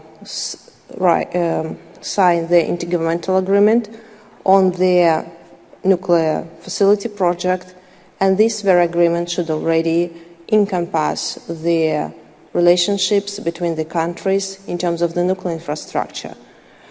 Then all the other contractual arrangements are being implemented with the investments decision meeting and regulatory bodies cooperation. And in parallel with these arrangements, the preparatory activities for nuclear infrastructure should also take place. All these contractual arrangements, starting from the head, from the intergovernmental agreement, are now then detailed to the more commercial and detailed agreements, like the interconnection vessels. So what is written on the top level cannot be changed on the bottom level, and it helps to implement the project. If we try to see several timelines, what is happening in terms of the project implementation and in terms of the national energy program implementation, between the vendor and the customer, between the customer country and the IAEA. So here is the attempt to scheme these relationships all together, and you can trace how different activities are interacted with each other and what is to be bear in mind while developing the schedules of the National Energy Program and the Nuclear Infrastructure Development Plan. So, I'm sorry, that's not the right version of the presentation, so I'll present my brief conclusions. So the first thing we'd like to share is that the recipient country is in charge for nuclear infrastructure development, although the deployment model of the nuclear project can impact hugely to the split of responsibilities between the partners in terms of the nuclear infrastructure implementation. That impacts, first of all, the operation models, the HRD, the red waste and spent nuclear fuel treatment, and to arrange all these activities coherently, we advise to establish comprehensive working plans between the vendor state and the recipient state, which would encompass cooperation with the vendor, with regulatory bodies cooperation, and would take into consideration the IAEA integrated working plan with the country. So that would help to avoid duplications. And of course, the transportable floating SMR are the designs which are game-changing now on the world market, as they can even further decrease the burden of the nuclear infrastructure of the recipient country. Thank you very much.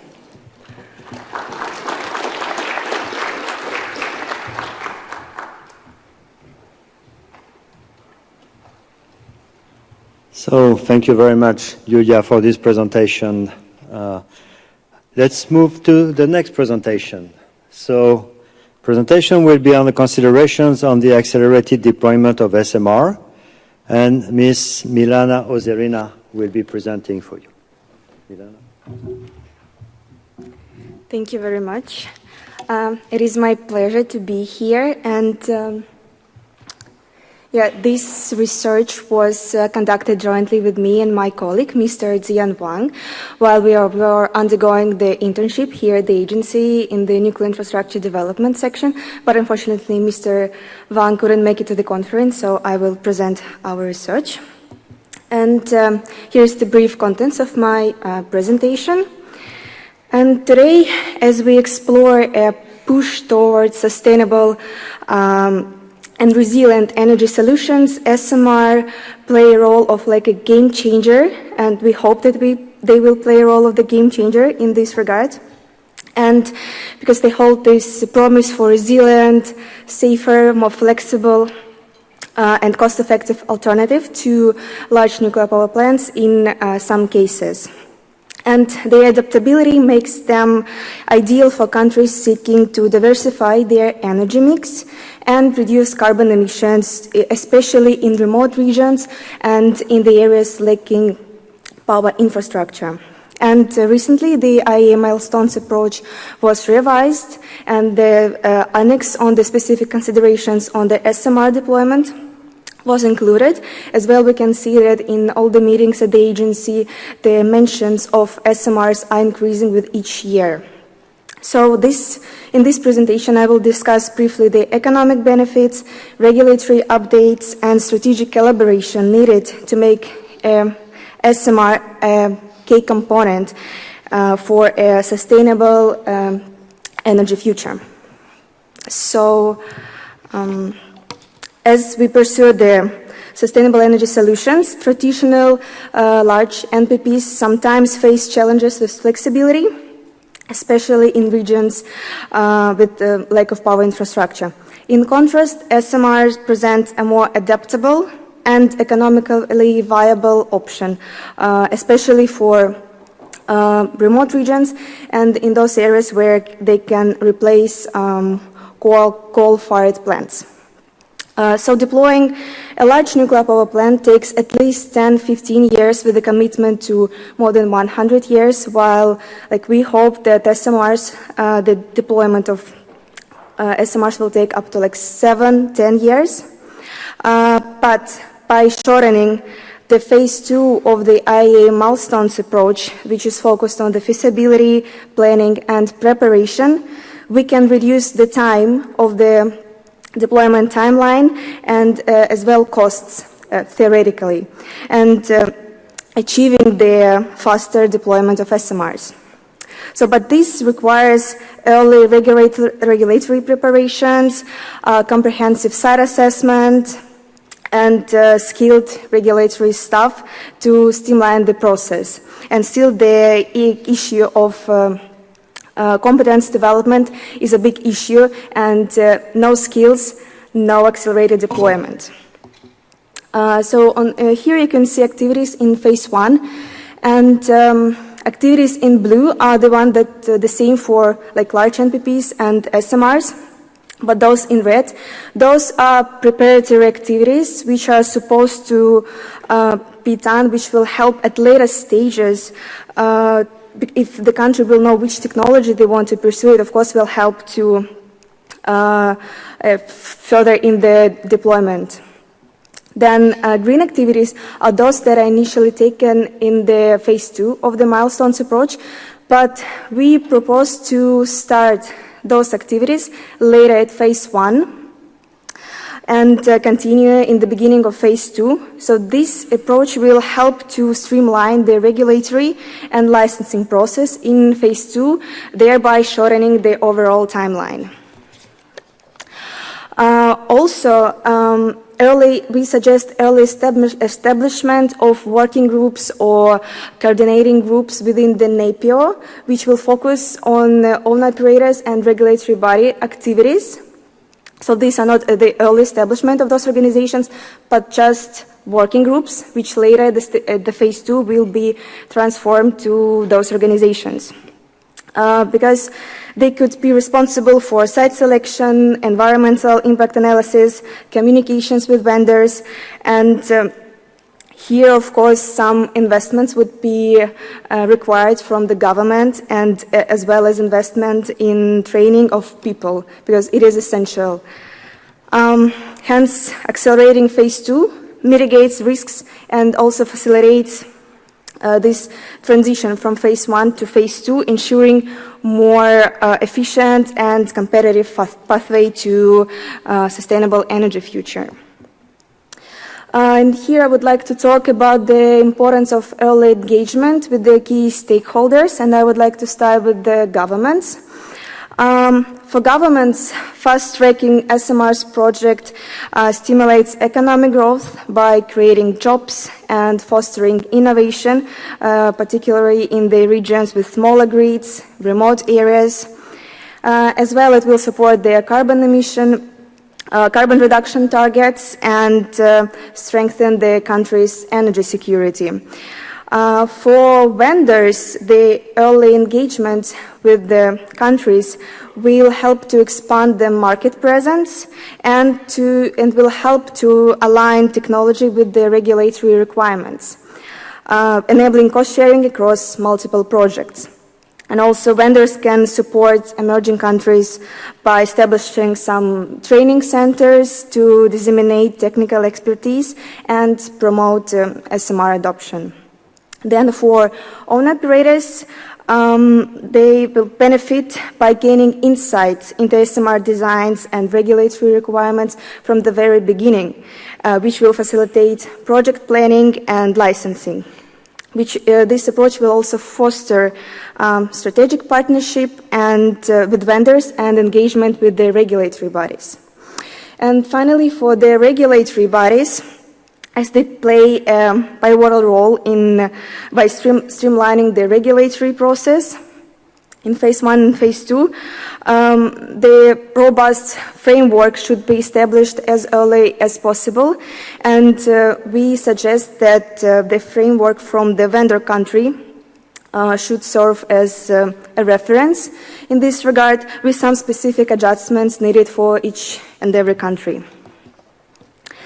And as the IAEA is the global collaborating center for the nuclear energy, and its SMRs platform plays a vital role in this regard in promoting SMRs and in their deployment, in accelerating their deployment.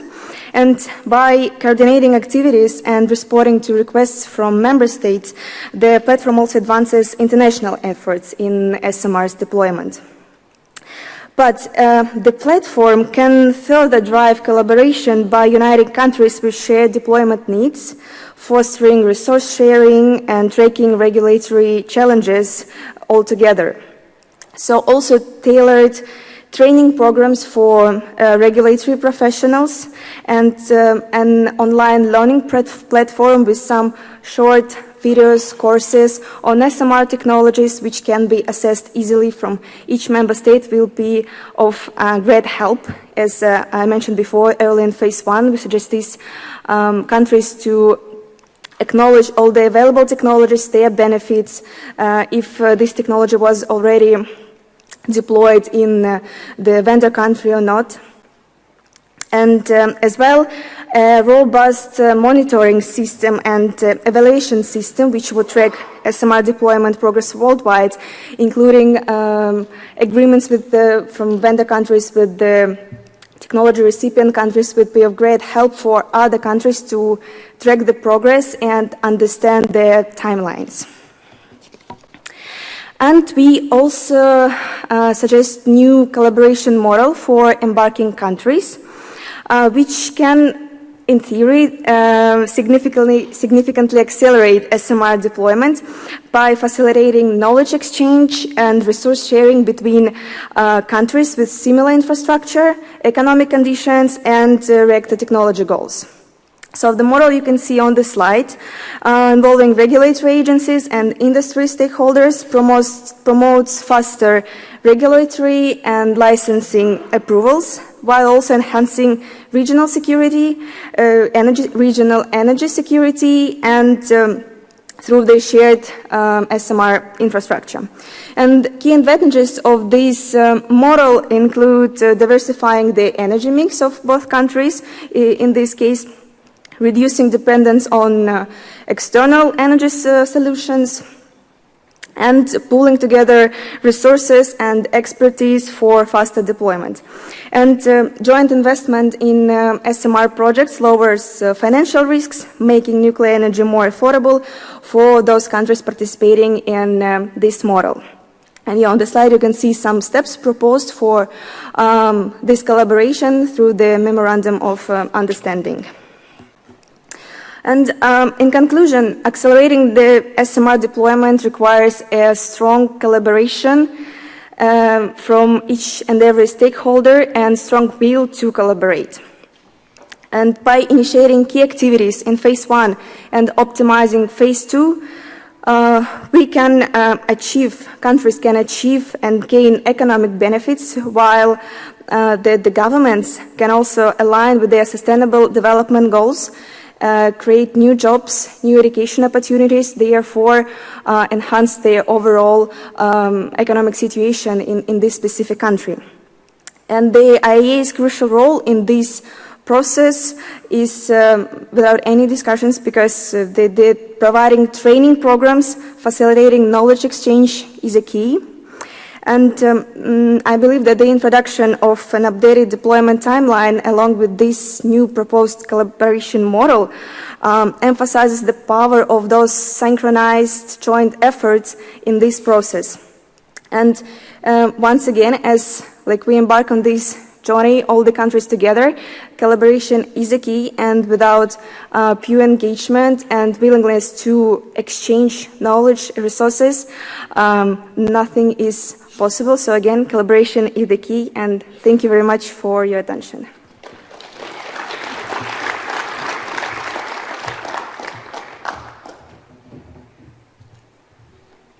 Thank you, Mirana, for your presentation, perfect in time, and for your informative elements you introduced. Our next speaker will be Mr. Daniel Dean from International Bank for Nuclear Infrastructure with a presentation of a multidimensional solution that will enable accelerated global scaling of small modular reactors. Please, Mr. Dean.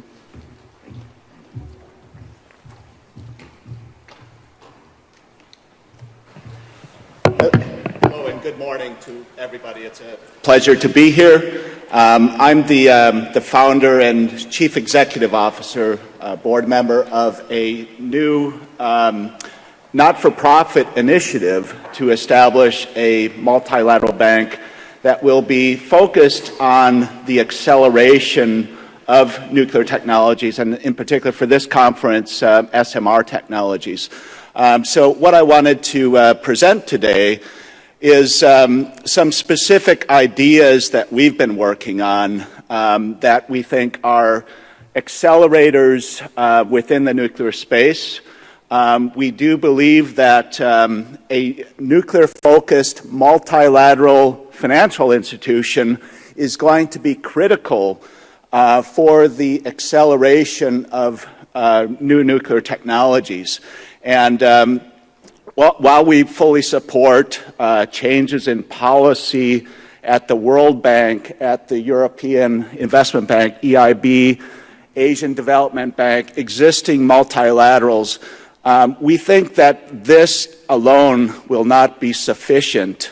It will not be realistic to have the sort of shareholder alignment within these institutions within a reasonable period. So our focus is on establishing a new multilateral bank that will have the specific tools, financial tools, the resources, the programs, the services that are necessary to accelerate SMRs as well as nuclear technologies broadly. And also including large reactor technologies, supply chains, the fuel cycle.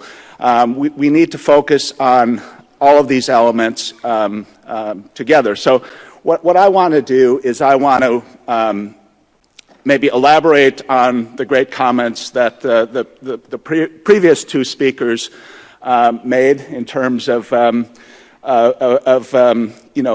the engagements necessary at the technology recipient level, the supplier levels, etc. So we want to incorporate all of these in our program as we design the bank. So the IBNI, International Bank for Nuclear Infrastructure, will be focused, yes, on providing financing, but there are many other, I would say, multi-dimensional aspects of the program that are non-financial, and some of these ideas I'll cover in my presentation. So I mentioned that IBNI will be a new. The idea is to be a new sort of World Bank type entity, utilizing many of the same governance capitalization structures that have been deployed by multilateral institutions for many decades. So what we want to do is we want to adapt those proven models and apply them to the specific challenges that we're seeing in the nuclear space.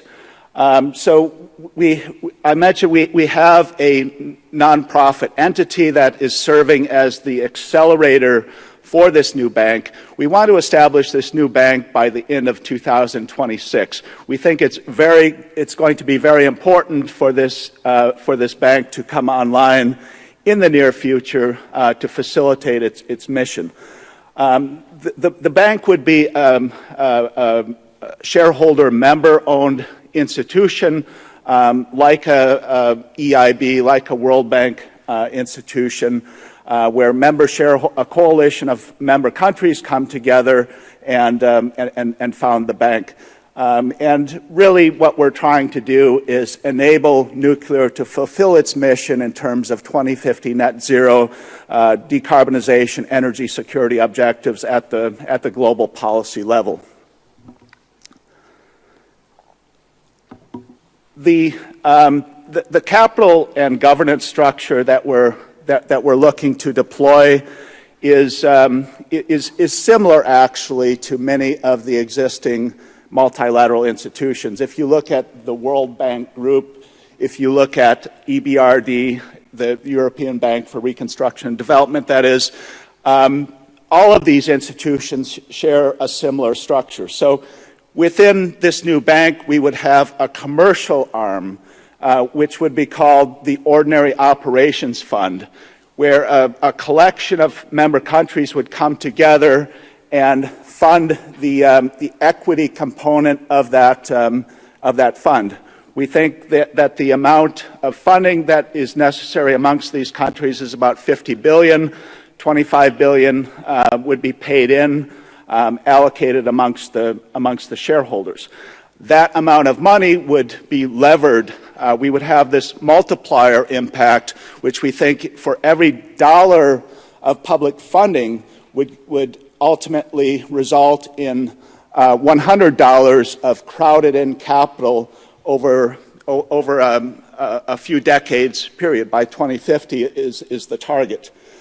In addition to the commercial arm of the bank, we would also have a donor-funded arm of the bank, and this is very important, in particular for embarking countries, to provide the programs and the resources necessary for embarking countries to develop the infrastructure and the resources necessary to accelerate their nuclear programs. So there would be many sort of earmarked funded programs within the special operations component of the bank, and like the commercial arm, we think that would also attract private co-investment, sustainability impact, climate impact funding that would come in alongside of the bank. So the whole idea here is we need to crowd in the capital markets to come into the nuclear space in a very accelerated time frame. And this is one of the I guess proven elements of the multilateral model. In the most challenging markets of the world, this multilateral model has enabled global financial markets to come into these sectors. We think we can do the same thing in the nuclear space on in an accelerated time frame. So let's focus on embarking member states. I think that's one of the topics for this this discussion. So through the donor-funded Special Operations Fund, the bank would provide competitive grant funding for earlier stage nuclear programs to work alongside of the IAEA in the milestone approach, as the previous two speakers laid out in their presentations, how to accelerate this program in countries and make those member states nuclear-ready customers, intelligent customers, if you will, as quickly as possible. So This bank would provide funding resources. I'll talk about other types of resources that the bank could provide to accelerate those programs. So there are many tools. If we look at the existing toolbox within multilateral banks, World Bank, etc., there are many proven tools that we can apply and we think should apply in this new bank as we construct it. Sovereign risk guarantees, enclave financing, which is a concept that the World Bank has deployed in countries around the world. Equity co-investments. So in many cases, the equity component is missing to fund earlier stage owner costs in deploying the nuclear programs. We think we can encourage new delivery models, new financing and delivery models through public-private partnerships, etc. And again, encouraging the global financial markets to come into these programs at the earlier stages. So let me talk now about some of the non-financial elements. So one of the advantages of this bank would be, of course, to provide low-cost financing, driving down the cost of capital, but there are many other non-financial elements of this program. We want to deploy best international practices. We want to enable the funding of resource pools. Yulia mentioned TSOs, for example. This is an example of a resource pool.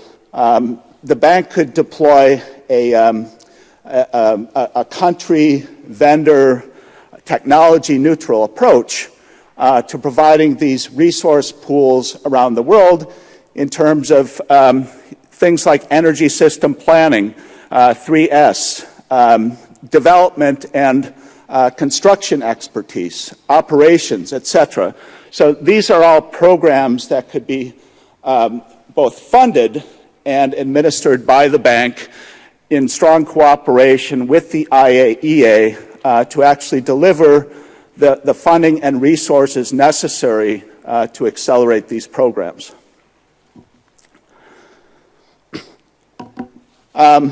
Now let me talk about a specific case study example of an accelerator. So SMRs are an example of an emerging technology. What the bank could provide is different forms of stapled financing. So this is a stapler. Stapled financing is a fairly simple concept. So here's a contract from an SMR vendor. This is ACME, finest reactor technology company. They have a 72 megawatt, really great advanced reactor. It's model RGAR72. So this vendor wants to sell as many of these reactors around the world as possible. Competition is a good thing. We want competition amongst vendors in the global markets. What IBNI as a financial institution can do is provide stapled financing. So this is a financing contract providing loans, low-cost loans. Could be equity, could be guarantees, could be risk management products. Stapled financing is where we take our stapler and we staple financing to the contract. So what does this do? It provides a carrot. This is a carrot. So ACME is trying to sell as many reactors around the world to its customers as possible, and now it has a carrot, right? It has low-cost financing. It has a portfolio, a suite of financing products that it can take to its customers. So let's say that in country X, Energy Hog Industries Corporation wants to buy one of these reactors.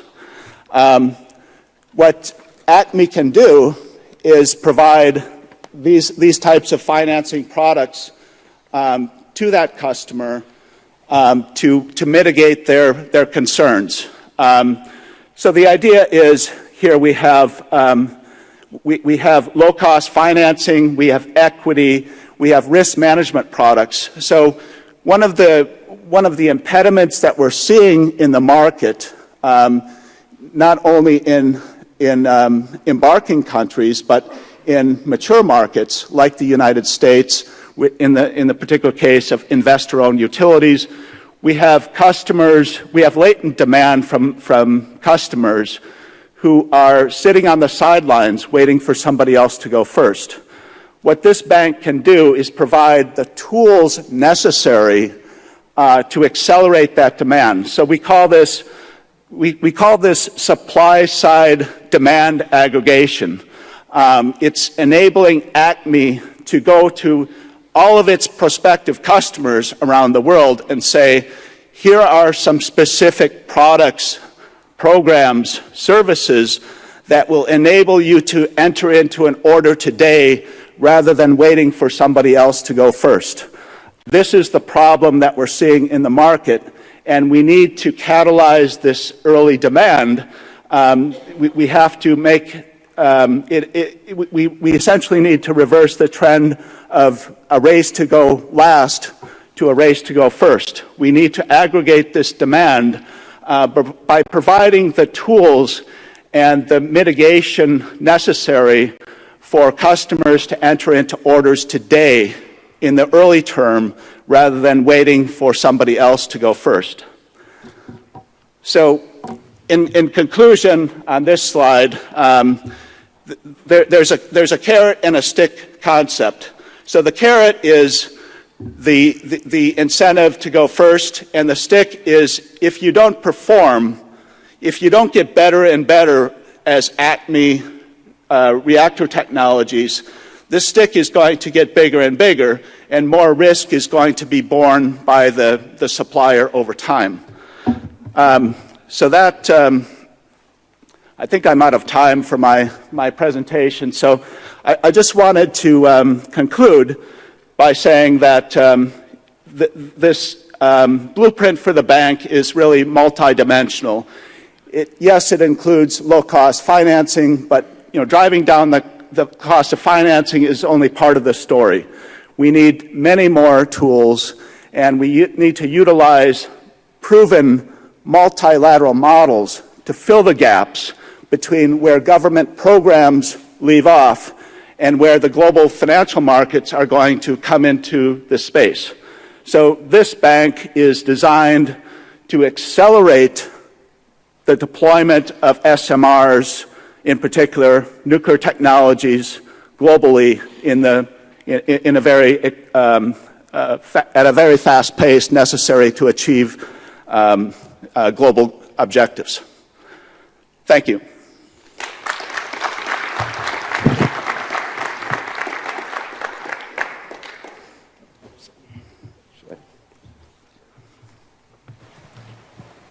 Thank you, Mr. Dean, for your very interesting presentation and for introducing us in this innovative way to treat the funding, the financial, and the new opportunities the customer can have. I will invite now Sonia Iqbal from Candu Aunor Group. She is program manager for small modular reactors, and she will present a paper, Excellence Through Collaboration for an Evolving Nuclear Landscape. Please, Sonia.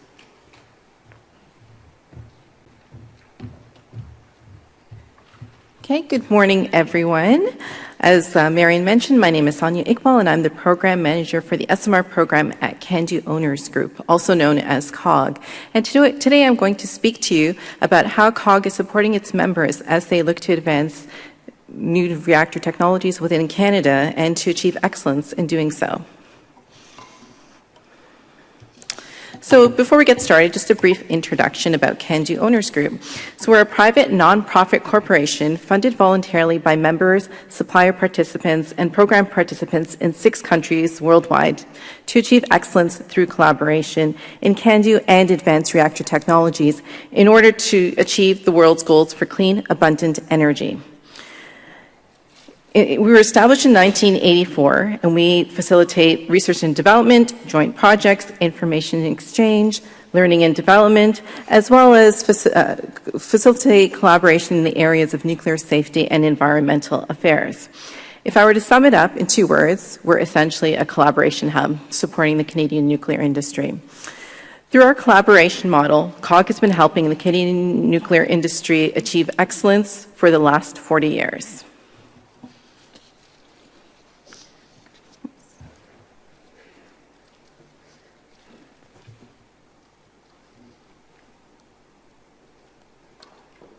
Sorry, my apologies. I think I was on the wrong slide. But this is just a slide showing our membership, both within Canada and internationally. Okay, so I'll start off by providing you with an overview of early industry collaboration with respect to SMR development and deployment in Canada. The Canadian government led the development of the Canadian SMR Roadmap, a landmark effort that brought together, that was essentially like any other initiative that had ever been undertaken in Canada. Published in November 2018, the roadmap brought together the federal government, provinces, territories, nuclear utilities, as well as other enabling partners to chart a vision for SMR development and deployment in Canada. The roadmap established a Team Canada approach. It provided recommendations for each of the enabling partners, and it was essentially the kickoff of serious discussions regarding SMRs within Canada. Throughout the development of the roadmap, it became clear that SMRs offer the next great opportunity and that Canada has what it needs to seize the opportunity. However, it was also noted that strategic partnerships will be the key to the success, and that strategic partnerships are not just within the nation but also internationally. The SMR Action Plan was published in December 2020, and it responds to the recommendations that were provided within the roadmap, including additional voluntary actions. It outlines the plan for development, demonstration, and deployment of SMRs for multiple applications, both at home and abroad. Recognizing that strategic partnerships will be critical for the successful development and deployment of SMRs, the action plan brought together more key enablers than had participated in the roadmap. We had 100 key enablers from across the country who committed to more than 500 concrete actions. Recognizing that SMRs cover a wide range of power levels, designs, technology readiness levels, and end-user applications, the Canadian nuclear utilities collaborated to develop what became known as the 3-stream strategy. So this 3-stream strategy, under Stream 1, we have on-grid SMRs that are to be deployed in the short term to provide a clean and innovative energy option. Under Stream 2, we have on-grid advanced reactor designs to reduce nuclear byproducts. And under Stream 3, we have the deployment of micro-SMRs for heat and electricity generation and for remote applications. I will note that each of these streams are being pursued or being developed in parallel and with equal priority.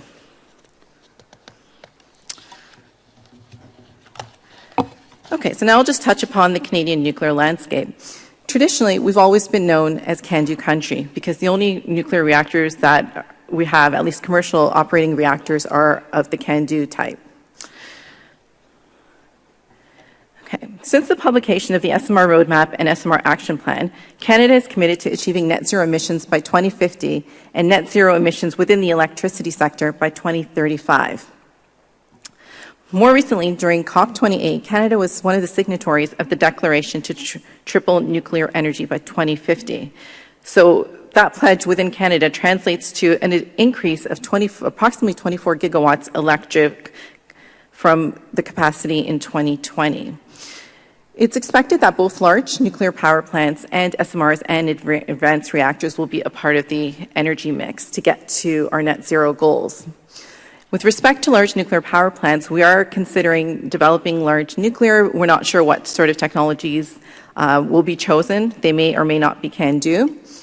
And with respect to SMRs, as previously noted, we're pursuing technologies within the 3 streams. So this marks a significant change in the Canadian nuclear landscape. So I'll just provide a very brief overview of the status of the projects that are ongoing. Since the 3-stream strategy was established in 2020, various technologies have been selected for deployment within Canada. Under Stream 1, we have the BWRX 300, which is being planned to be deployed by OPG at the Darlington site. They've actually begun preparing the site and have submitted a license to construct application, which is currently being reviewed by the regulator. Following in Ontario Power Generation steps, SAS Power has also selected this technology for potential deployment at their site.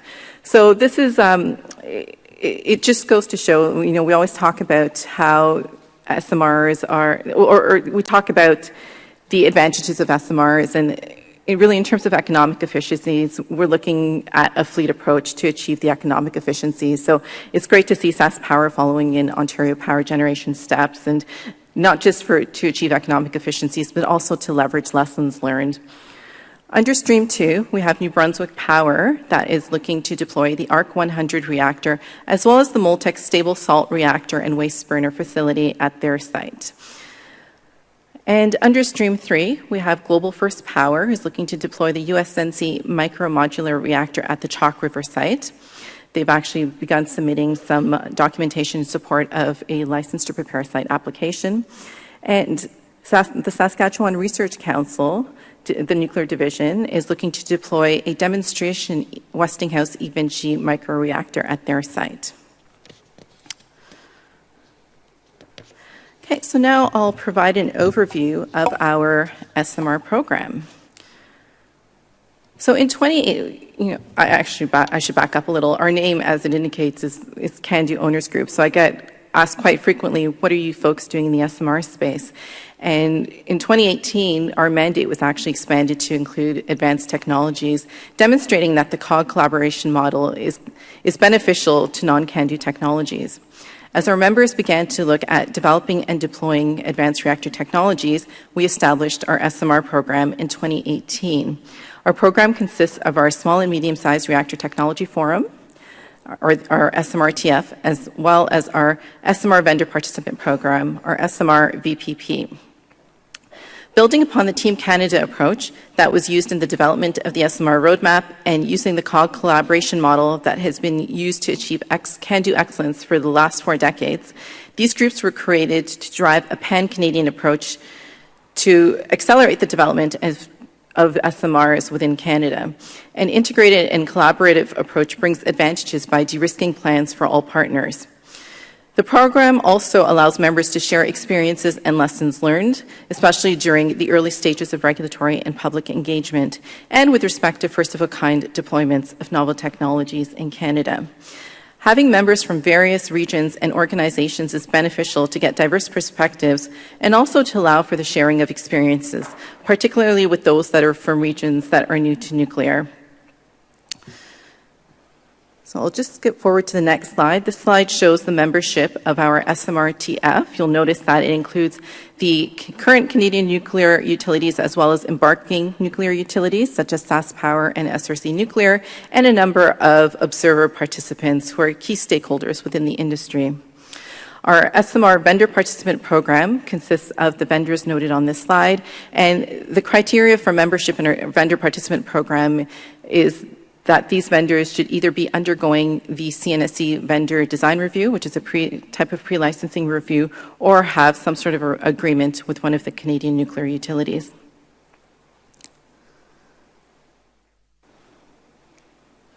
Okay, so just going back to the previous slide, the SMRTF plays a leading role in establishing technical positions and requirements, supporting the development of common policy and a vision. To that end, the Forum has established a number of task teams to focus on areas of common interest and high priority. As I mentioned previously, we've always been a can-do country, and now we're looking at deploying designs that will be using enriched fuel, whereas our can-do technology uses natural uranium.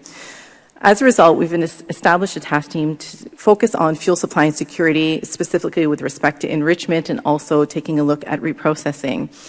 The waste that will be produced will also be different than that produced from can-do fuel. As a result, we have established a radioactive waste task team that is taking a look at gaps and challenges with respect to the used fuel.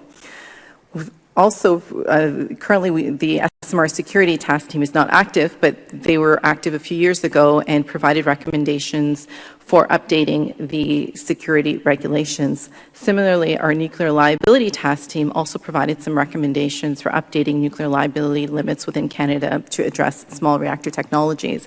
We've also established an SMR management system peer group, which allows members to share experiences as they look at establishing their own SMR management systems. Similarly, the SMR vendor participant program brings together the vendors to support a pan-Canadian approach for the deployment of SMRs by providing them with a forum for collaboration on common issues and also allowing them to access operating experience and expertise from our COG members. In addition to facilitating the SMRTF and the SMR VPP, we've been supporting the industry through a number of other initiatives. For instance, our members are funding the development of a regulatory priorities briefing book, which identifies priority activities to enhance the efficiency and effectiveness of the regulatory framework to support both the modernization of the CANDU fleet as well as advanced reactor technologies. Similarly, we also have a joint project that is looking at recommending improvements to the CSA standards, once again to support the modernization of the CANDU fleet as well as advanced reactor deployment. Our members are also funding an SMR training and certification program, training and certification industry group to coordinate the exchange of ideas between licensees to ensure alignment on requirements related to SMR training and certification. We're also working with industry partners to establish a task team to support members with workforce and talent development.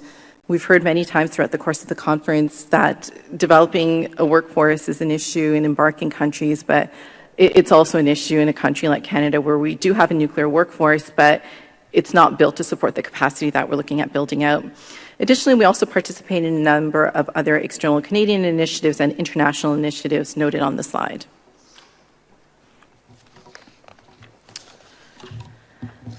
Okay, as we've been doing successfully for the last 40 years, COG will continue to support its members as they employ a pan-Canadian approach to advance new reactor technologies to help Canada meet its decarbonization goals. Additionally, with the expected deployment of non-CANDU technologies in Canada, COG is poised to support its members with technology-specific research and development and joint projects to solve common challenges in compliance with the Canadian regulatory framework. In order for Canada to meet its decarbonization goals, we're looking at deploying approximately an additional 24 gigawatts electric of nuclear capacity by 2050. Between 1971 and 1992, there were 22 reactors that were deployed in Canada. Leveraging the Team Canada approach that was established during the development of the SMR roadmap, as well as the COG collaboration model, we can do this again, and we can do it better. Thank you.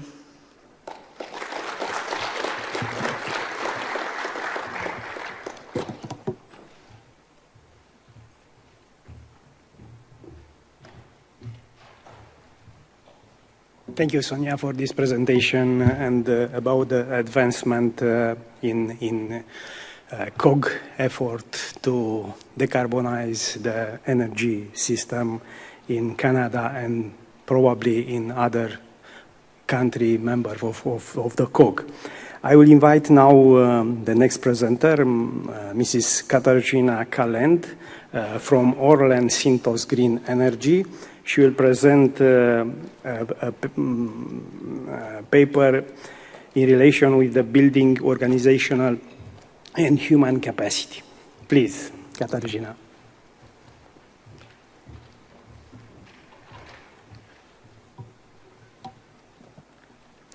Good morning, or almost good afternoon, everyone.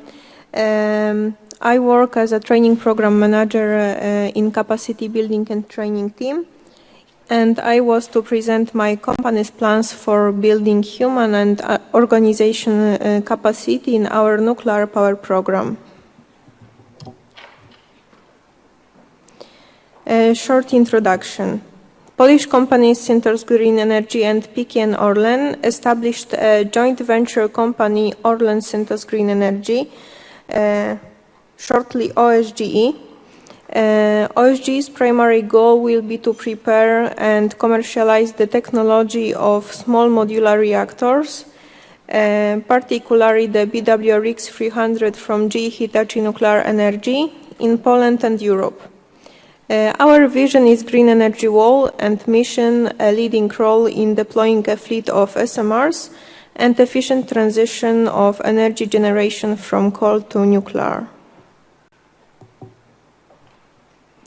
According to these objectives, we think this project is an opportunity in deploying a fleet of SMRs to accelerate decarbonization and improve the country's energy security and economic growth thanks to local supply chains.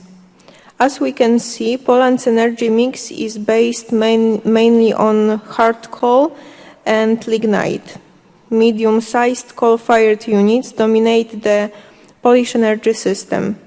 Over the following decades, more than 200 obsolete units will need to be replaced. Most of them run on coal with a total capacity of 41 gigawatts. The potential of BWRX 300 is expected to fulfill an energy gap of 14 gigawatts or more, and this challenge results from the need to modernize and decarbonize the energy sector in Poland. Therefore, investing in modern technologies such as SMRs can be a key step towards sustainable and safe energy production, reducing greenhouse gas emissions and power deficit in the energy system.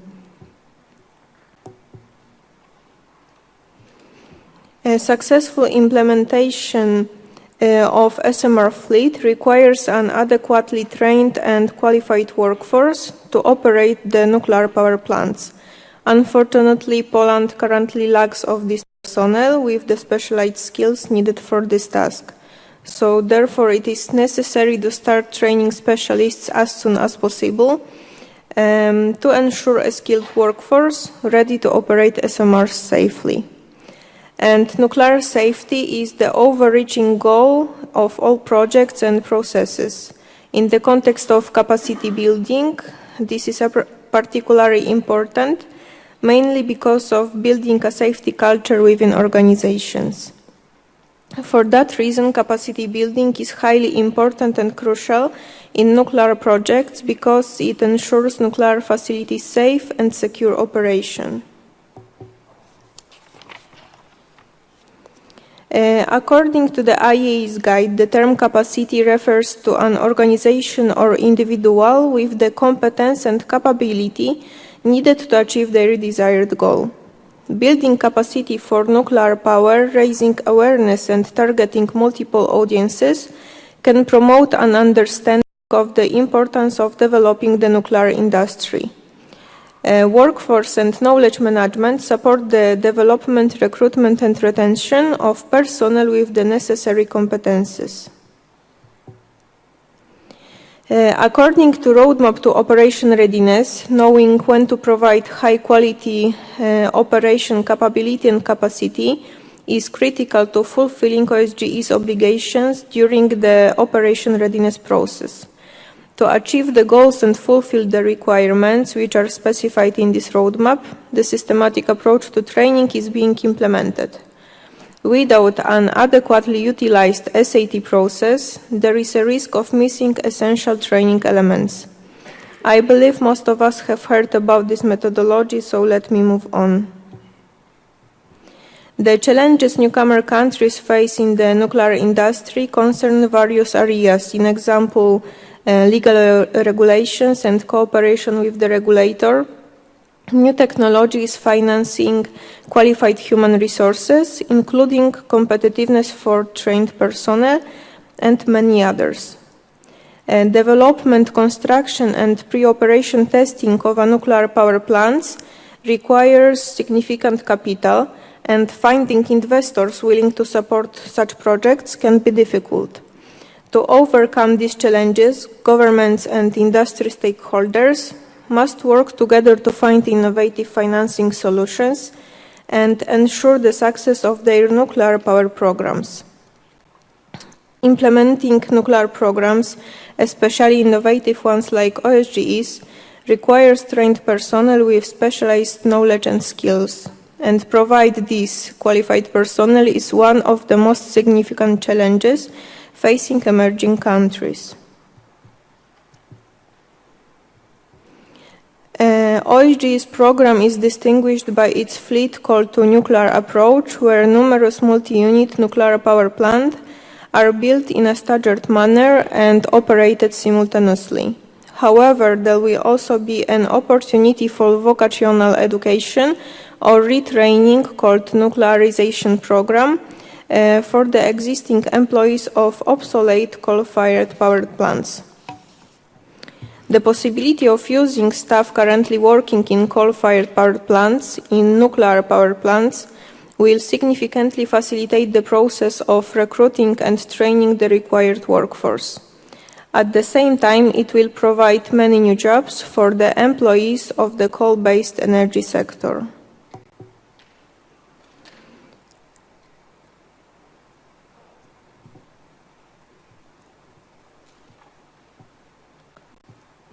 Establishing interactions with the regulatory bodies at the very early stage is essential when starting nuclear power development. The engagement plan with the National Atomic Energy Agency, PAA, aims primarily to build trust and competence on both sides. Engagement with Polish authority and their oversight is essential for ensuring Poland's safe and secure nuclear energy use. OSGE also works closely with the Office of Technical Inspection, UDT, to ensure the safety and compliance of technical devices used in nuclear facilities. Countries embarking on nuclear power, particularly with modern technologies, face challenges such as the technology's complexity and associated processes. Additionally, there are concerns over public perception and regulatory hurdles related to safety management. Capacity building requires a strategy ensuring that organizations and individuals can achieve their full potential. By working together and sharing resources, expertise, and best practices, partners can help each other to develop the skills and knowledge needed to succeed in their respective fields. These collaborations can lead to more effective and efficient outcomes, benefiting all parties involved.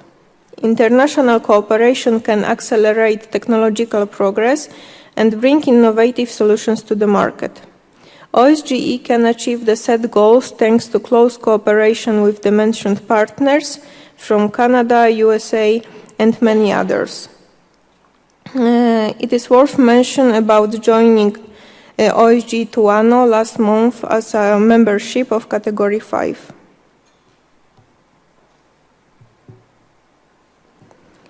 Cooperation with Polish universities in developing nuclear power programs is crucial for leveraging expertise and knowledge in the field. This cooperation will strengthen capabilities and foster competence building to provide the skilled workforce necessary to operate all planned nuclear power plants.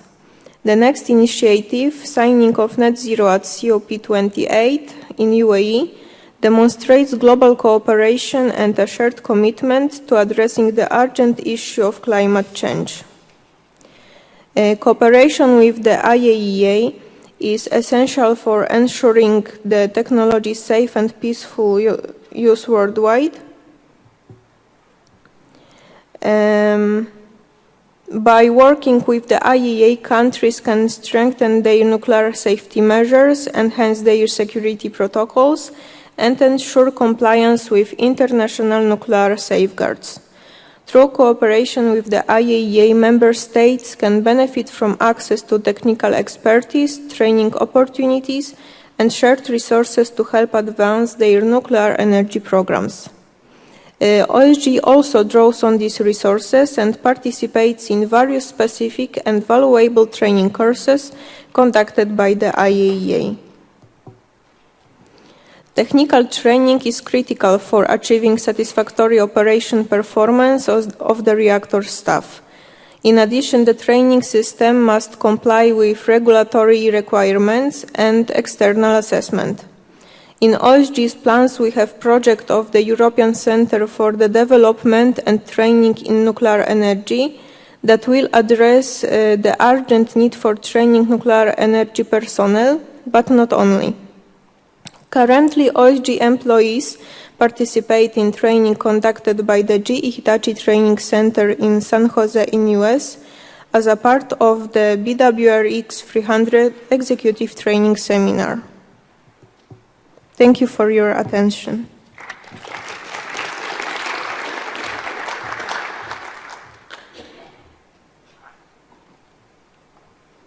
Thank you very much.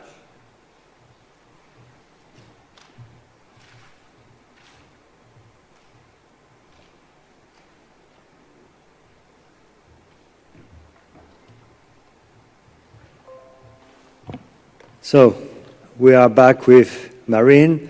After these 5 very interesting presentations, all going in the same direction but from different perspectives, I'm sure you have some questions. So we have time for questions from the floor.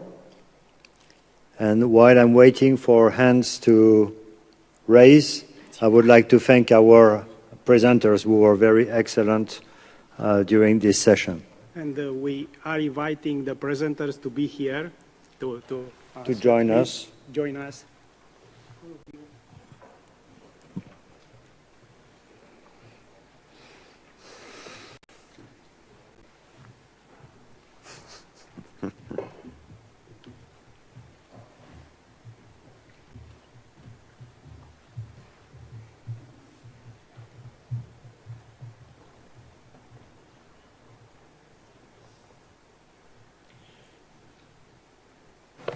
So who will go for the first question? Yes. Well, thank you. It's Kamal Mrabi, Morocco. I have one question to the representative of IBNI, the bank, and about first, this is this new model that is being built on 2 important principles, the carrot and the stick, between the IBNI and the recipient countries. But my question to him is to ensure a sort of adequate and balanced approach to implementing and promoting deployment of SMRs. Are you considering a third party, to do this business while respecting international standards and guidance, or you want only to do it directly with the recipient countries? Thank you. Yeah, so the standards and criteria that the bank will develop is a very important element. So, we would incorporate, in terms of third parties, we would work with, obviously, with the IAEA, with other standards, standards development organizations that that can be utilized and put in place in the case of nuclear. So the bank would finance not only recipient countries. The bank would provide financing for the supplier, the entire supply chains, vendors, the fuel cycle. All of these elements are are going to be important in terms of the goal of accelerating the scaling and the de-risking of nuclear. And it really comes down to standards and criteria and ensuring that there is a fair and level playing field.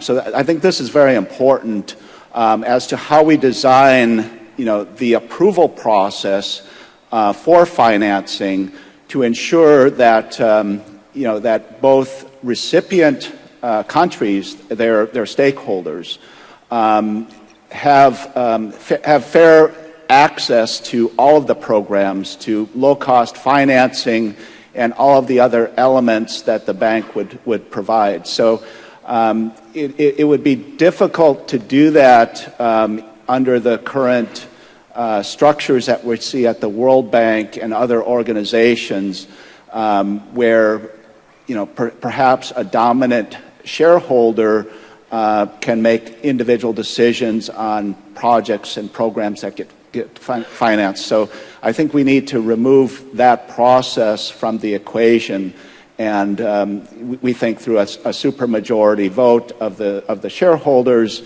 we can implement standards and criteria and enable an autonomous management within the bank to actually make the determination as to which applicants are most suited for the under those set of standards and criteria. I hope that answers your question. Thank you very much. Are there any? Yes, I don't see anything. It's like being on the stage. Hi, I'm Maddie Cohen. I'm from EFI Foundation in the United States. A quick question on the technical support organization. When you were doing your research, did you have a chance to socialize this with different embarking countries? And if so, what were the kind of reactions and potential, I guess, opportunities or challenges that you see in implementation? Thanks. Maddie, was that question directed again at me, or was it to one of the other? Oh, it could be at you, but also Miss Ozarina as well. Milana, go ahead. Happy to let you go, or? No, thank you. But I think in my presentation, I never mentioned like technical support organizations. Can you just a bit elaborate? Oh, yeah, sorry. To clarify, I guess the diagram in which you had the kind of combination of the countries. Collaboration model. Of the countries pursuing SMR deployment together, and there being some sort of like support from the IAEA on. Yeah, it was more like about collaboration and the kind of bridge between the vendor and those two countries to facilitate maybe trainings, this dialogue. So it's never like on the IAEA like cannot advise on some specific technology, but maybe can facilitate this training. Or if those two countries they select like I don't know one SMR technology, the IAEA can help to organize those courses specific on this technology and help to invite the vendor country, so to facilitate this dialogue, I mean. But it was never tried, I guess. I'm not sure, but yeah. These are ideas to see how we can accelerate the deployment, how we can put in common the resources that are available in the country, because when you're going to do, if you build one nuclear power plant in one country, this is one thing. If you want to build 20 SMR country in 10 neighboring countries, this is another thing. And then there are some resources that can be put in common. So I think this was the point of Milana's presentation. You have something, Daniel?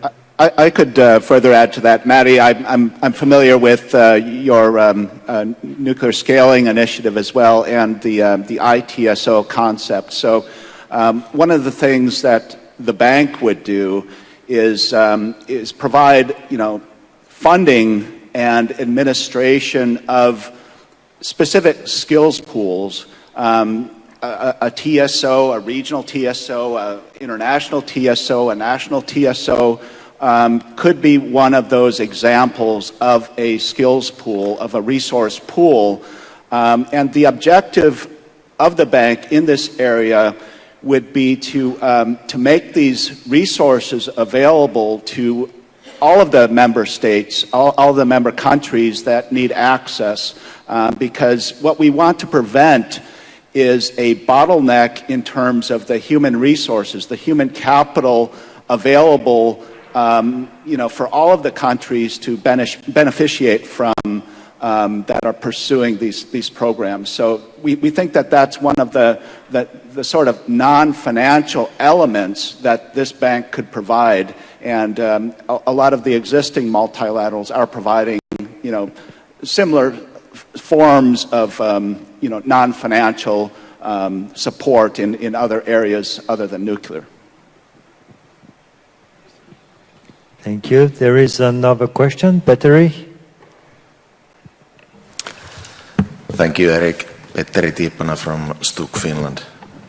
I don't want to spoil all the optimism in this event, but I've been thinking the past, and this topic is how to accelerate. And I refer to Xavier Ursat in the beginning. He said that they built 50-something reactors in 15 years or something. And the same took place in more or less in Sweden, where they built 14 reactors in 10, 15 years, and 2 of them in Finland.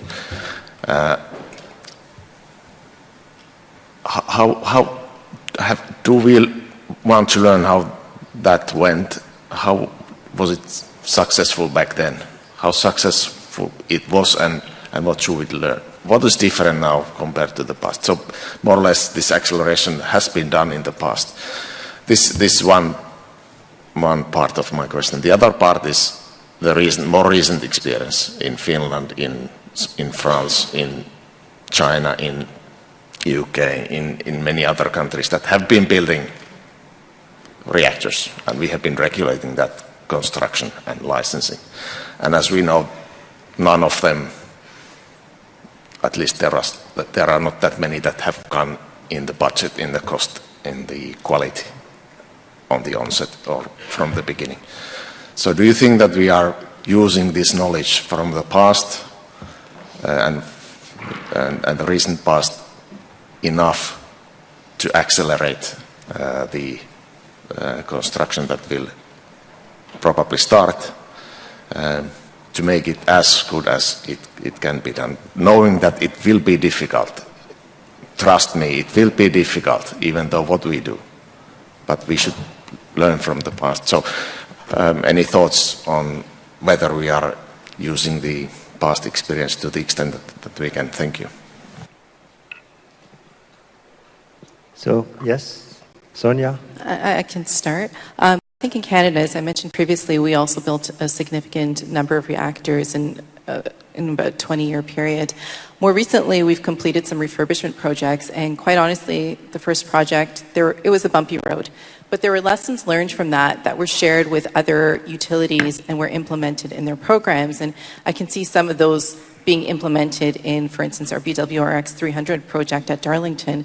For example, the use of consortiums or joint ventures, bringing together a number of entities so that they're not working in silos, but they're working together to ensure that their projects are being completed on time and on budget. I'll also note, I think, we've heard from, throughout various sessions throughout the conference, we've heard from my colleagues at the Canadian Nuclear Regulator, the Canadian Nuclear Safety Commission, and they've mentioned that they're an agile and modern regulator, and I would agree with that. Like, I think back when our CANDU reactors were being licensed, there weren't tools like the vendor design review. So now we have that, enabling vendors to engage early with the regulator and make sure that there are no showstoppers, and if there are, to address those early on in the process. Another thing that we've learned is the need for early and quite significant public engagement. So I think there are, just to summarize the response to your question, I would say there are definitely lessons learned, and they are being implemented in the Canadian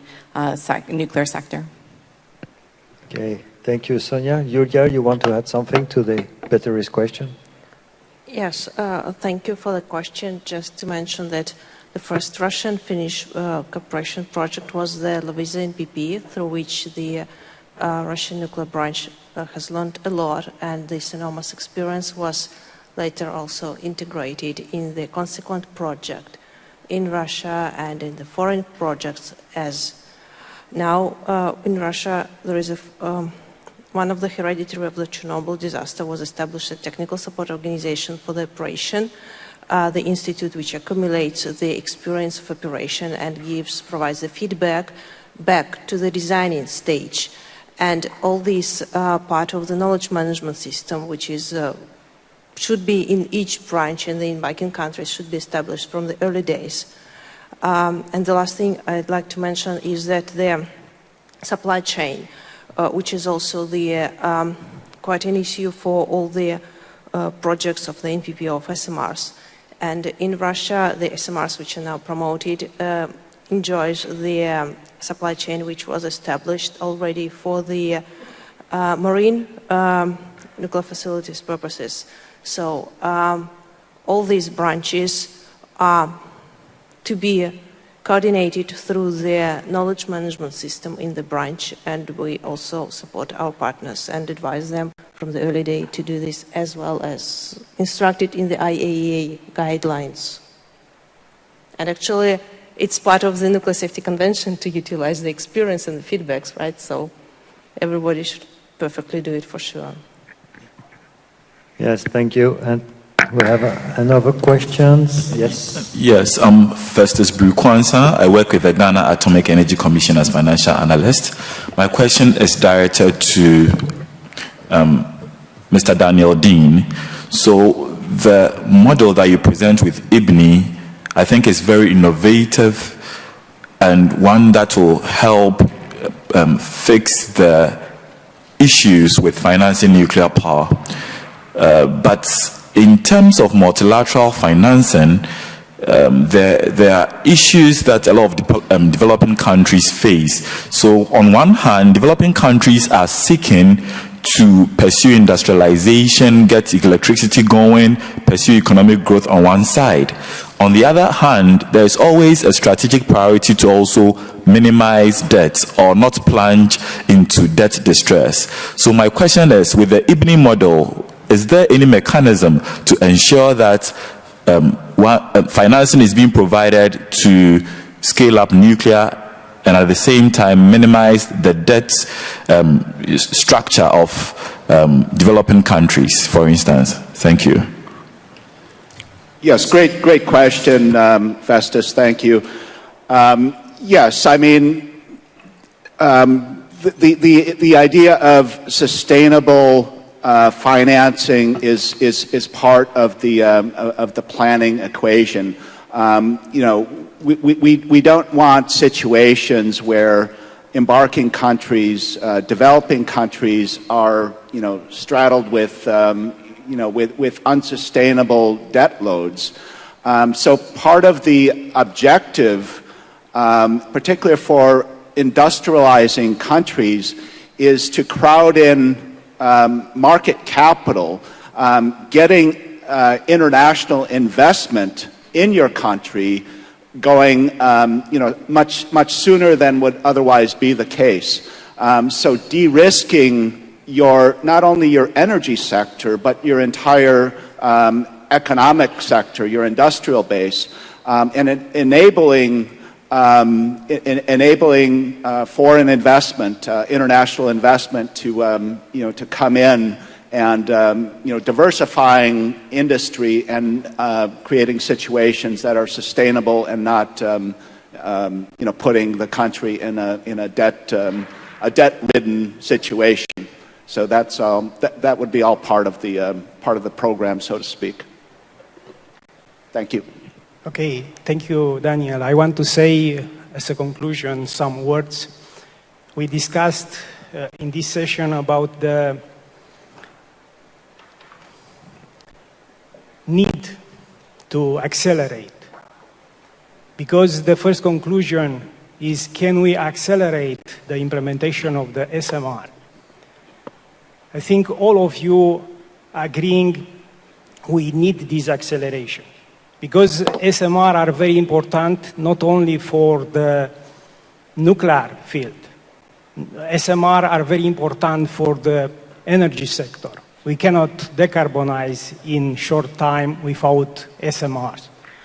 Looking to the different opportunities, different possibilities, different tools to go in this process of acceleration, what we can say, the barriers that different actors are facing, the vendors, the regulators, the member states, are quite different in effectiveness.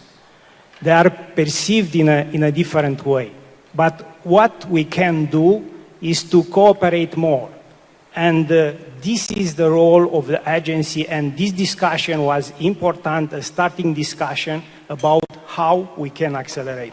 We can accelerate this process together, working together with all the actors and step by step going and having probably in 10 years or 20 years, not few operational SMR to have for first of a kind, end of a kind, and demonstrate the economical part will be effective and society can follow SMR. Thank you all for this participation here, and now it is the coffee break. Thank you. And before you leave the room, I would like first to thank you all and to draw your attention on two other sessions that will be held this afternoon under track 14. The first session at 2 p.m. in this room, you will hear about more efforts made to accelerate deployment of SMR. And at 4 p.m. also in this room, you will learn some example of newcomers country and how they address this. And I would like to conclude that design is very important. We have a lot of designers, but deployment is key, and vice versa. And to say about how the deployment will be and how we consider lessons learned, I can say yes, but it will be different. Thank you very much.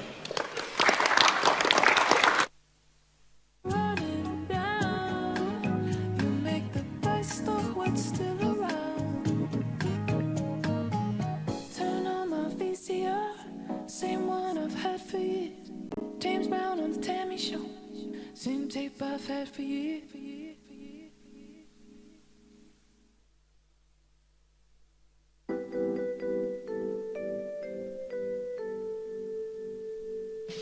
On a starry winter night in Portugal, where the ocean kissed the southern shore.